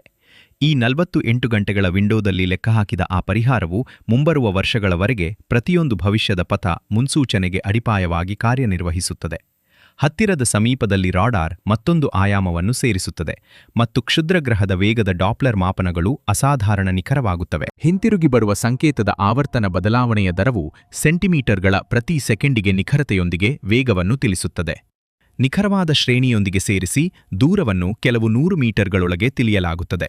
ಹತ್ತಿರದ ಸಮೀಪದ ಸಮಯದಲ್ಲಿ ರಾಡಾರ್ ವೀಕ್ಷಣೆಗಳು ಒಂದೇ ಪಾಸ್ನಲ್ಲಿ ತಿಂಗಳುಗಟ್ಟಲೆ ಆಪ್ಟಿಕಲ್ ಟ್ರ್ಯಾಕಿಂಗ್ಗಿಂತ ಉತ್ತಮವಾಗಿ ಕಕ್ಷೆಯನ್ನು ನಿರ್ಬಂಧಿಸಬಹುದು. ಈ ಮುಖಾಮುಖಿಯ ಸಮಯದಲ್ಲಿ ರಾಡಾರ್ ಗುಣಲಕ್ಷಣವನ್ನು ಸಾಧಿಸಿದರೆ ವ್ಯಾಸದ ಪ್ರಶ್ನೆಯೂ ಪರಿಹರಿಸಲು ಪ್ರಾರಂಭವಾಗಬಹುದು. ಏಕೆಂದರೆ ಹಿಂತಿರುಗಿ ಬರುವ ಸಂಕೇತದ ರಾಡಾರ್ ಅಡ್ಡ ವಿಭಾಗವು ವಸ್ತುವಿನ ಗಾತ್ರ ಮತ್ತು ಆಕಾರಕ್ಕೆ ಸಂಬಂಧಿಸಿದೆ. ಇದು ಪರಿಪೂರ್ಣ ಸಂಬಂಧವಲ್ಲ ಮತ್ತು ಅಸ್ಪಷ್ಟತೆಗಳು ಉಳಿದಿವೆ. ಆದರೆ ಇದು ಕೇವಲ ಹೊಳಪು ಮಾಪನಗಳಿಗಿಂತ ಗಮನಾರ್ಹವಾಗಿ ಹೆಚ್ಚಿನ ಮಾಹಿತಿಯಾಗಿದೆ. ಹಾರಾಟದ ನಂತರದ ಆಲ್ಬೆಡೋ ಅಂದಾಜುಗಳನ್ನು ವಸ್ತುವಿನ ಹೊಳಪು ಹೇಗೆ ಬದಲಾಗುತ್ತದೆ ಮತ್ತು ಹಂತದ ಕೋನ ಬದಲಾವಣೆಗಳನ್ನು ಅಧ್ಯಯನ ಮಾಡುವ ಮೂಲಕವೂ ಪರಿಷ್ಕರಿಸಬಹುದು. ವಿಭಿನ್ನ ಮೇಲ್ಮೈ ಸಂಯೋಜನೆಗಳು ವಿಭಿನ್ನ ಕೋನಗಳಲ್ಲಿ ಸೂರ್ಯನ ಬೆಳಕನ್ನು ವಿಭಿನ್ನವಾಗಿ ಪ್ರತಿಫಲಿಸುತ್ತವೆ. ಹತ್ತಿರದ ಸಮೀಪಕ್ಕೆ ಮೊದಲು ಮತ್ತು ನಂತರ ಸಂಗ್ರಹಿಸಿದ ಬೆಳಕಿನ ವಕ್ರರೇಖೆಯ ಡೇಟಾವು ಸಾಕಷ್ಟು ವೀಕ್ಷಣೆಗಳನ್ನು ನೀಡಿದರೆ ಪ್ರತಿಫಲನದ ವ್ಯಾಪ್ತಿಯನ್ನು ಕಿರಿದಾಗಿಸಬಹುದು. ಗಾತ್ರದ ಅಂದಾಜನ್ನು ಅರ್ಥಪೂರ್ಣವಾಗಿ ಬಿಗಿಗೊಳಿಸಲು ಅದು ಸಾಕು. ಇದರ ಅರ್ಥವೇನೆಂದರೆ, ಕ್ಷುದ್ರ ಗ್ರಹವು ಅಪಾಯಕಾರಿಯಲ್ಲದಿದ್ದರೂ ಮಾರ್ಚ್ 2ರ ಸುಮಾರಿಗೆ 48 ಗಂಟೆಗಳು ನಿಷ್ಕ್ರಿಯವಾಗಿಲ್ಲ. ವಿಜ್ಞಾನಿಗಳು ಕೇವಲ ಏನೋ ಹಾದುಹೋಗುವುದನ್ನು ವೀಕ್ಷಿಸುತ್ತಿಲ್ಲ, ಅವರು ಒತ್ತಡದಲ್ಲಿ ಡೇಟಾವನ್ನು ಸಂಗ್ರಹಿಸುತ್ತಿದ್ದಾರೆ. ಅವರು ಕಕ್ಷೀಯ ಸಹವರ್ತನೆ ಮಾದರಿಗಳಿಗೆ ನೈಜ ಸಮಯದ ನವೀಕರಣಗಳನ್ನು ನಡೆಸುತ್ತಿದ್ದಾರೆ. ಅವರು ಈ ವಸ್ತುವಿನ ಟ್ರ್ಯಾಕ್ ಮಾಡಿದ ಜೀವಿತಾವಧಿಯ ಉಳಿದ ಭಾಗದಲ್ಲಿ ನಾವು ಅದರ ಬಗ್ಗೆ ಹೇಗೆ ಯೋಚಿಸುತ್ತೇವೆ ಎಂಬುದನ್ನು ನಿರ್ಧರಿಸುವ ಜ್ಞಾನದ ನೆಲೆಯನ್ನು ನಿರ್ಮಿಸುತ್ತಿದ್ದಾರೆ. ಕಥೆಯು ಕಿರುಚೀಲದ ಬಗ್ಗೆ ಅಲ್ಲ, ಕಥೆಯು ನಾವು ಅದರಿಂದ ಹೊರತೆಗೆಯುವ ಜ್ಞಾನದ ಗುಣಮಟ್ಟದ ಬಗ್ಗೆ. ಈ ನಿರ್ದಿಷ್ಟ ಹೊರತೆಗೆಯುವಿಕೆಯು ಭೂಕಾಂತೀಯವಾಗಿ ಸಕ್ರಿಯ ಅವಧಿಯಲ್ಲಿ ನಡೆಯುತ್ತಿದೆ.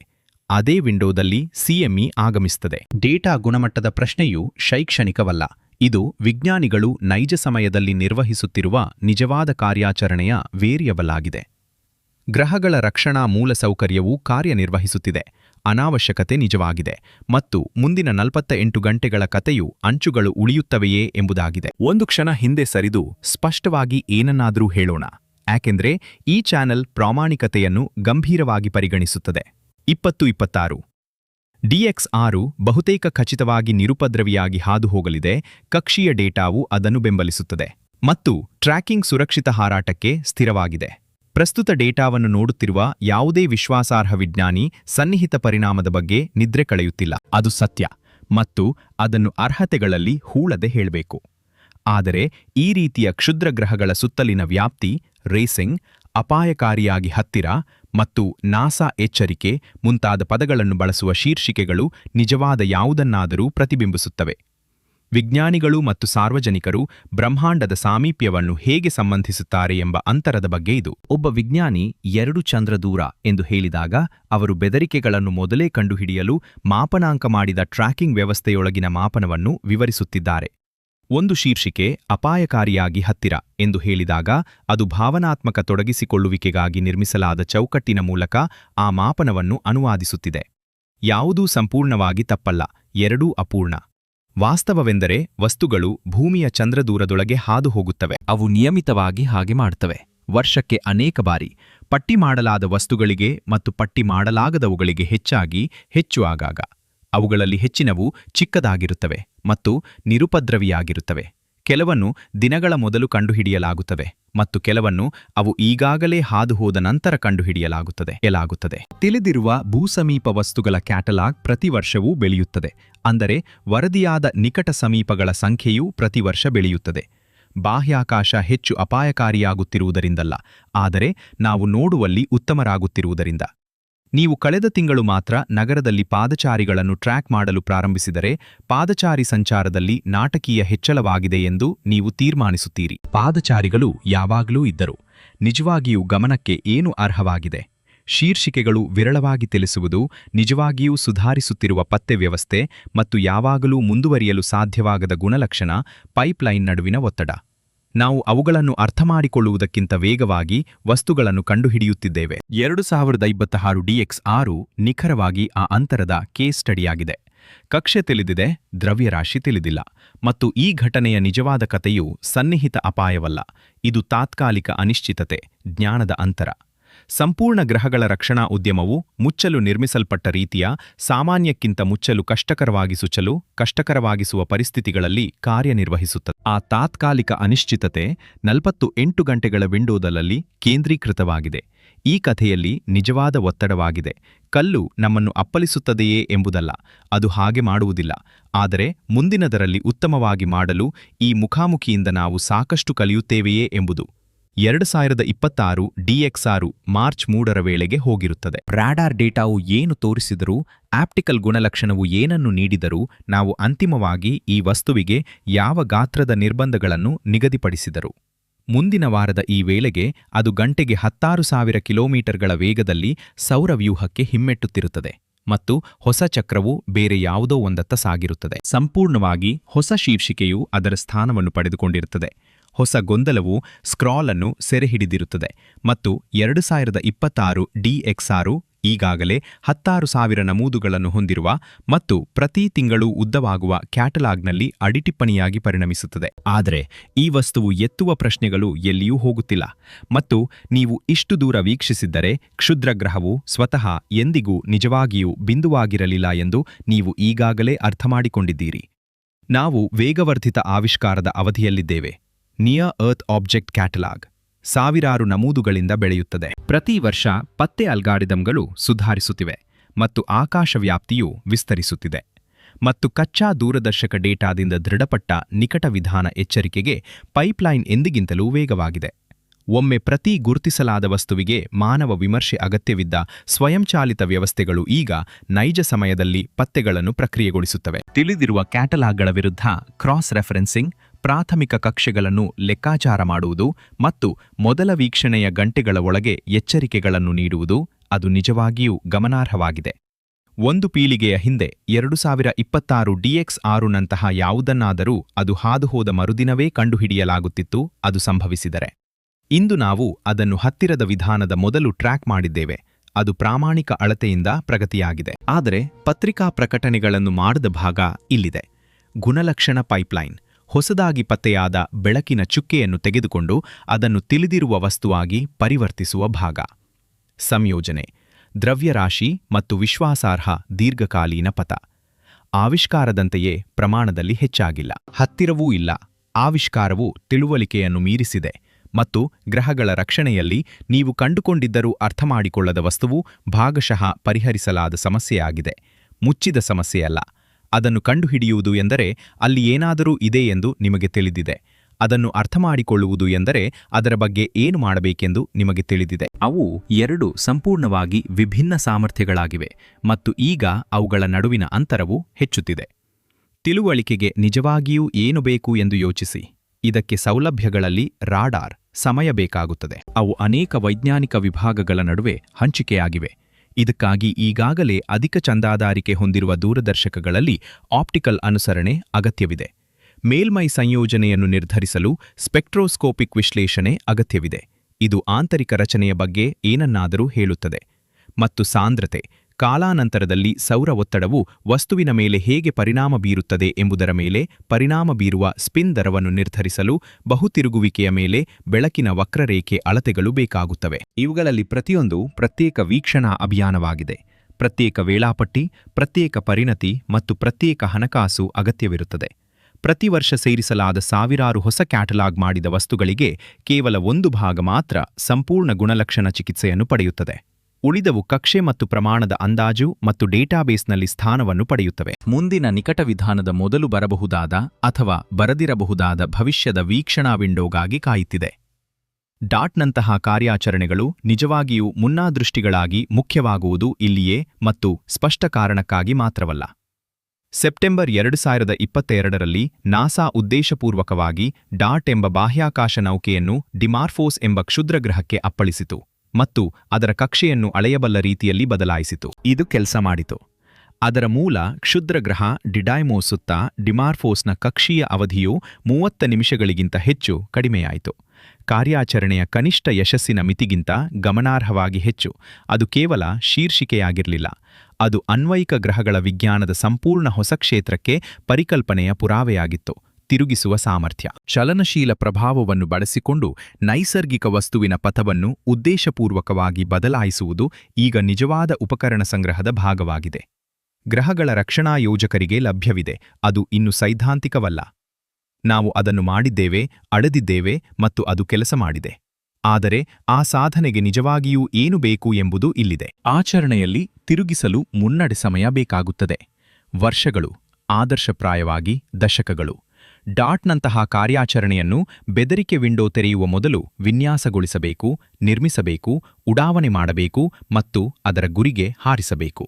ಆ ಸಂಪೂರ್ಣ ಸಮಯಾವಧಿಯು ವಸ್ತುವು ಕಾರ್ಯನಿರ್ವಹಿಸಲು ಸಾಕಷ್ಟು ಮುಂಚಿತವಾಗಿ ಬರುತ್ತಿದೆ ಎಂದು ನೀವು ತಿಳಿದಿದ್ದೀರಿ ಎಂದು ಭಾವಿಸುತ್ತದೆ. ತಿರುಗಿಸುವ ಪರಿಣಾಮವನ್ನು ನಿಖರವಾಗಿ ಮಾದರಿ ಮಾಡಲು ವಸ್ತುವಿನ ದ್ರವ್ಯರಾಶಿ, ಸಂಯೋಜನೆ, ಆಂತರಿಕ ಒಗ್ಗೂಡುವಿಕೆ ಮತ್ತು ಅದು ಘನಬಂಡೆಯೇ ಅಥವಾ ಸಡಿಲವಾಗಿ ಬಂಧಿತ ಅವಶೇಷಗಳ ರಾಶಿಯೇ ಎಂದು ತಿಳಿದುಕೊಳ್ಳುವ ಅಗತ್ಯವಿದೆ. ಚಲನಶೀಲ ಪ್ರಭಾವಕಾರಿಯು ಘನ ಏಕಶಿಲಾ ಕ್ಷುದ್ರಗ್ರಹವನ್ನು ಹೊಡೆದಾಗ ಅದೇ ಪ್ರಭಾವಕಾರಿಯಿಂದ ಬಹಳ ಭಿನ್ನವಾಗಿ ವರ್ತಿಸುತ್ತದೆ. ಅವಶೇಷಗಳ ರಾಶಿಯನ್ನ ಹೊಡೆಯುವುದು, ಆವೇಗ ವರ್ಗಾವಣೆ, ಎಜೆಕ್ಟಾ ಡೈನಾಮಿಕ್ಸ್, ಪರಿಣಾಮವಾಗಿ ಕಕ್ಷೆಯ ಬದಲಾವಣೆ ಇವೆಲ್ಲವೂ ನಾವು ಗುಣಲಕ್ಷಣದ ಮೂಲಕ ಮಾತ್ರ ನಿರ್ಧರಿಸಬಲ್ಲ ಭೌತಿಕ ಗುಣಲಕ್ಷಣಗಳನ್ನು ಅವಲಂಬಿಸಿರುತ್ತದೆ.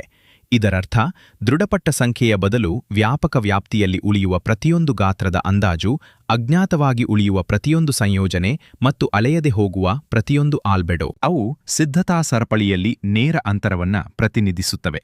ಸೈದ್ಧಾಂತಿಕ ಅಂತರವಲ್ಲ, ಕಾರ್ಯಾಚರಣೆಯ ಅಂತರ.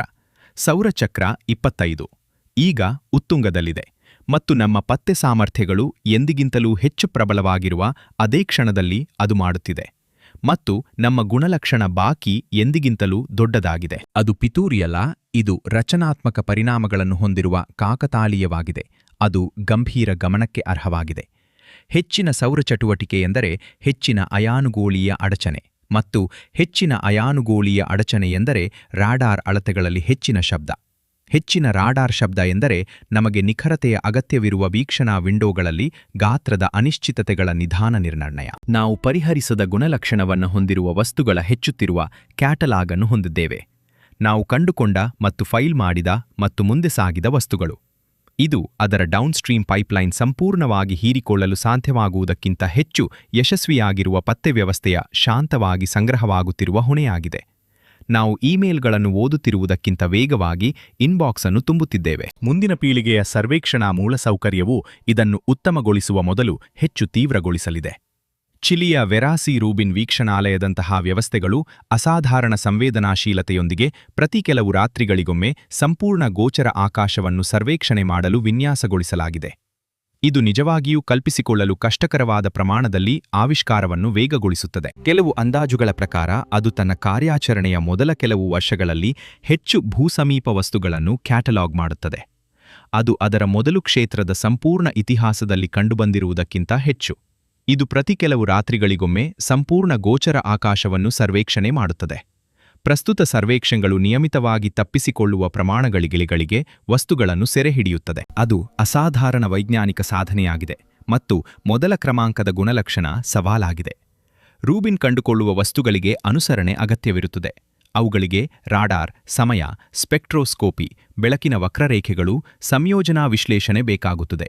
ಆ ಸೇವೆಗಳನ್ನು ಒದಗಿಸುವ ಸೌಲಭ್ಯಗಳು ಇಂದು ಈಗಾಗಲೇ ಸಾಮರ್ಥ್ಯದಲ್ಲಿ ಕಾರ್ಯನಿರ್ವಹಿಸುತ್ತಿರುವ ಅದೇ ಸೌಲಭ್ಯಗಳಾಗಿವೆ. ಈಗಾಗಲೇ ಹಿಂದುಳಿದಿರುವ ಪೈಪ್ಲೈನ್ ಪ್ರವಾಹವನ್ನ ಸ್ವೀಕರಿಸಲಿದೆ. ಇದು ಆವಿಷ್ಕಾರವನ್ನು ನಿಧಾನಗೊಳಿಸಲು ಕಾರಣವಲ್ಲ.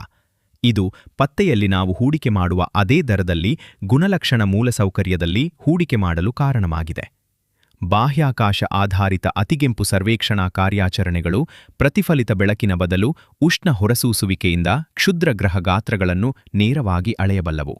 ಆಲ್ಬೆಡೋ ಅಸ್ಪಷ್ಟತೆಯನ್ನು ಸಂಪೂರ್ಣವಾಗಿ ತೆಗೆದುಹಾಕುತ್ತವೆ. ಸಮರ್ಪಿತ ಗುಣಲಕ್ಷಣ ದೂರದರ್ಶಕಗಳು ಹೊಸದಾಗಿ ಪತ್ತೆಯಾದ ಸಮೀಪ ವಿಧಾನ ವಸ್ತುಗಳಿಗೆ ಖಾತರಿಯ ಅನುಸರಣಾ ಸಮಯದೊಂದಿಗೆ ಅಗತ್ಯವಿದೆ. ವೇಗವಾದ ಅಂತರರಾಷ್ಟ್ರೀಯ ಸಮನ್ವಯ ಪ್ರೋಟೋಕಾಲ್ಗಳು ಅಗತ್ಯವಿದೆ. ಇದರಿಂದ ಒಂದು ಗೋಳಾರ್ಧದಲ್ಲಿ ಮಾಡಿದ ಆವಿಷ್ಕಾರವು ಗಂಟೆಗಳ ಬದಲಿಗೆ ದಿನಗಳಲ್ಲಿ ಮತ್ತೊಂದು ಗೋಳಾರ್ಧದಲ್ಲಿ ವೀಕ್ಷಣಾ ಸಂಪನ್ಮೂಲಗಳನ್ನು ಪ್ರಚೋದಿಸುತ್ತದೆ. ಇವು ವಿಲಕ್ಷಣ ಪ್ರಸ್ತಾಪಗಳಲ್ಲ. ಅವು ತನ್ನ ಮೊದಲ ಕಾರ್ಯಾಚರಣೆಯಲ್ಲಿ ನಿಜವಾಗಿಯೂ ಯಶಸ್ವಿಯಾದ ಗ್ರಹಗಳ ರಕ್ಷಣಾ ಕಾರ್ಯಕ್ರಮದ ತಾರ್ಕಿಕ ಮುಂದಿನ ಹಂತಗಳಾಗಿವೆ. ಆ ಕಾರ್ಯಾಚರಣೆಯು ವಸ್ತುಗಳನ್ನು ಕಂಡುಹಿಡಿಯುತ್ತಿತ್ತು ಮತ್ತು ಈಗ ಅದು ತನ್ನ ಎರಡನೆಯ ಕಾರ್ಯಾಚರಣೆಯಲ್ಲಿ ಯಶಸ್ವಿಯಾಗಬೇಕಾಗಿದೆ. ಅವುಗಳನ್ನು ಅರ್ಥಮಾಡಿಕೊಳ್ಳುವುದು 2026 DX6 ಕಥೆಯಲ್ಲ. ಅಂತಿಮವಾಗಿ ಇದು ಯಾವುದೇ ವೈಯಕ್ತಿಕ ಸಮೀಪ ವಿಧಾನಕ್ಕಿಂತ ಹೆಚ್ಚು ಮುಖ್ಯವಾದ ಮಾದರಿಯಲ್ಲಿ ಒಂದೇ ದತ್ತಾಂಶ ಬಿಂದುವಾಗಿದೆ. ಮಾದರಿ ಹೀಗಿದೆ: ನಾವು ಸಂಪೂರ್ಣವಾಗಿ ಅರ್ಥಮಾಡಿಕೊಳ್ಳದ ವಸ್ತುಗಳನ್ನು ಕಂಡುಹಿಡಿಯುವಲ್ಲಿ ನಾವು ಅವುಗಳನ್ನು ಅರ್ಥಮಾಡಿಕೊಳ್ಳುವಲ್ಲಿ ಸುಧಾರಿಸುವುದಕ್ಕಿಂತ ವೇಗವಾಗಿ ಉತ್ತಮಗೊಳ್ಳುತ್ತಿದ್ದೇವೆ.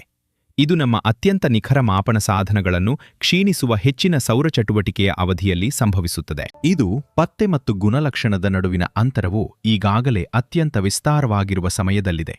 ಅಂಶಗಳ ಆ ಸಂಯೋಜನೆಯು ಆವಿಷ್ಕಾರವನ್ನು ವೇಗಗೊಳಿಸುತ್ತಿದೆ. ನಿಧಾನಗತಿಯ ಗುಣಲಕ್ಷಣ, ಸೌರ ಗರಿಷ್ಠಟ ಹಸ್ತಕ್ಷೇಪ ಮತ್ತು ಸಂಕುಚಿತ ವೀಕ್ಷಣಾ ವಿಂಡೋಗಳು ನಿಜವಾದ ರೋಗನಿರ್ಣಯವಾಗಿವೆ. ಈ ವಾರಾಂತ್ಯವು ನಮಗೆ ಭೀತಿಯನ್ನಲ್ಲ, ಸನ್ನಿಹಿತ ಬೆದರಿಕೆಯನ್ನಲ್ಲ, ಆದರೆ ರೋಗನಿರ್ಣಯವನ್ನು ನೀಡಿದೆ. ಇದು ನೈಜ ವಸ್ತುವಿನೊಂದಿಗೆ ನೈಜ ಪರಿಸ್ಥಿತಿಗಳಲ್ಲಿ ನೈಜ ಸಮಯಸೂಚಿಯಲ್ಲಿ ವ್ಯವಸ್ಥಾಮಟ್ಟದ ಒತ್ತಡದ ಪರೀಕ್ಷೆಯಾಗಿದೆ. ಕ್ಷುದ್ರ ಗ್ರಹ ಸುರಕ್ಷಿತವಾಗಿದೆ ಮತ್ತು ಹಾದುಹೋಗುವಿಕೆ ಸಂಭವಿಸುತ್ತದೆ. ಅಯಾನುಗೋಳವು ಒದಗಿಸುವ ಯಾವುದೇ ಪರಿಸ್ಥಿತಿಗಳಲ್ಲಿ ದತ್ತಾಂಶವನ್ನು ಸಂಗ್ರಹಿಸಲಾಗುವುದು ಮತ್ತು ಕಕ್ಷೆಯ ಪರಿಹಾರವು ಸುಧಾರಿಸುತ್ತದೆ. 2026 DX66 ಮಾರ್ಚ್ 2ರ ನಂತರ ಮೊದಲಿಗಿಂತ ಉತ್ತಮವಾಗಿ ಅರ್ಥಮಾಡಿಕೊಳ್ಳಲಾದ ವಸ್ತುವಾಗುತ್ತದೆ ಮತ್ತು ಹೀಗೆ ಇದು ಕಾರ್ಯನಿರ್ವಹಿಸಬೇಕು.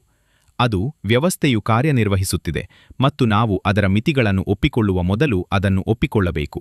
ಆದರೆ ಇಲ್ಲಿ ನಾನು ನಿಮ್ಮೊಂದಿಗೆ ಬಿಡಲು ಬಯಸುವ ಆಲೋಚನೆಯಿದೆ, ಏಕೆಂದರೆ ಇದು ಈ ರೀತಿಯ ವಾರಾಂತ್ಯದ ನಂತರ ಈ ಚಾನೆಲ್ ಹೇಳಬಲ್ಲ ಅತ್ಯಂತ ಪ್ರಾಮಾಣಿಕ ವಿಷಯ ಎಂದು ನಾನು ಭಾವಿಸುತ್ತೇನೆ.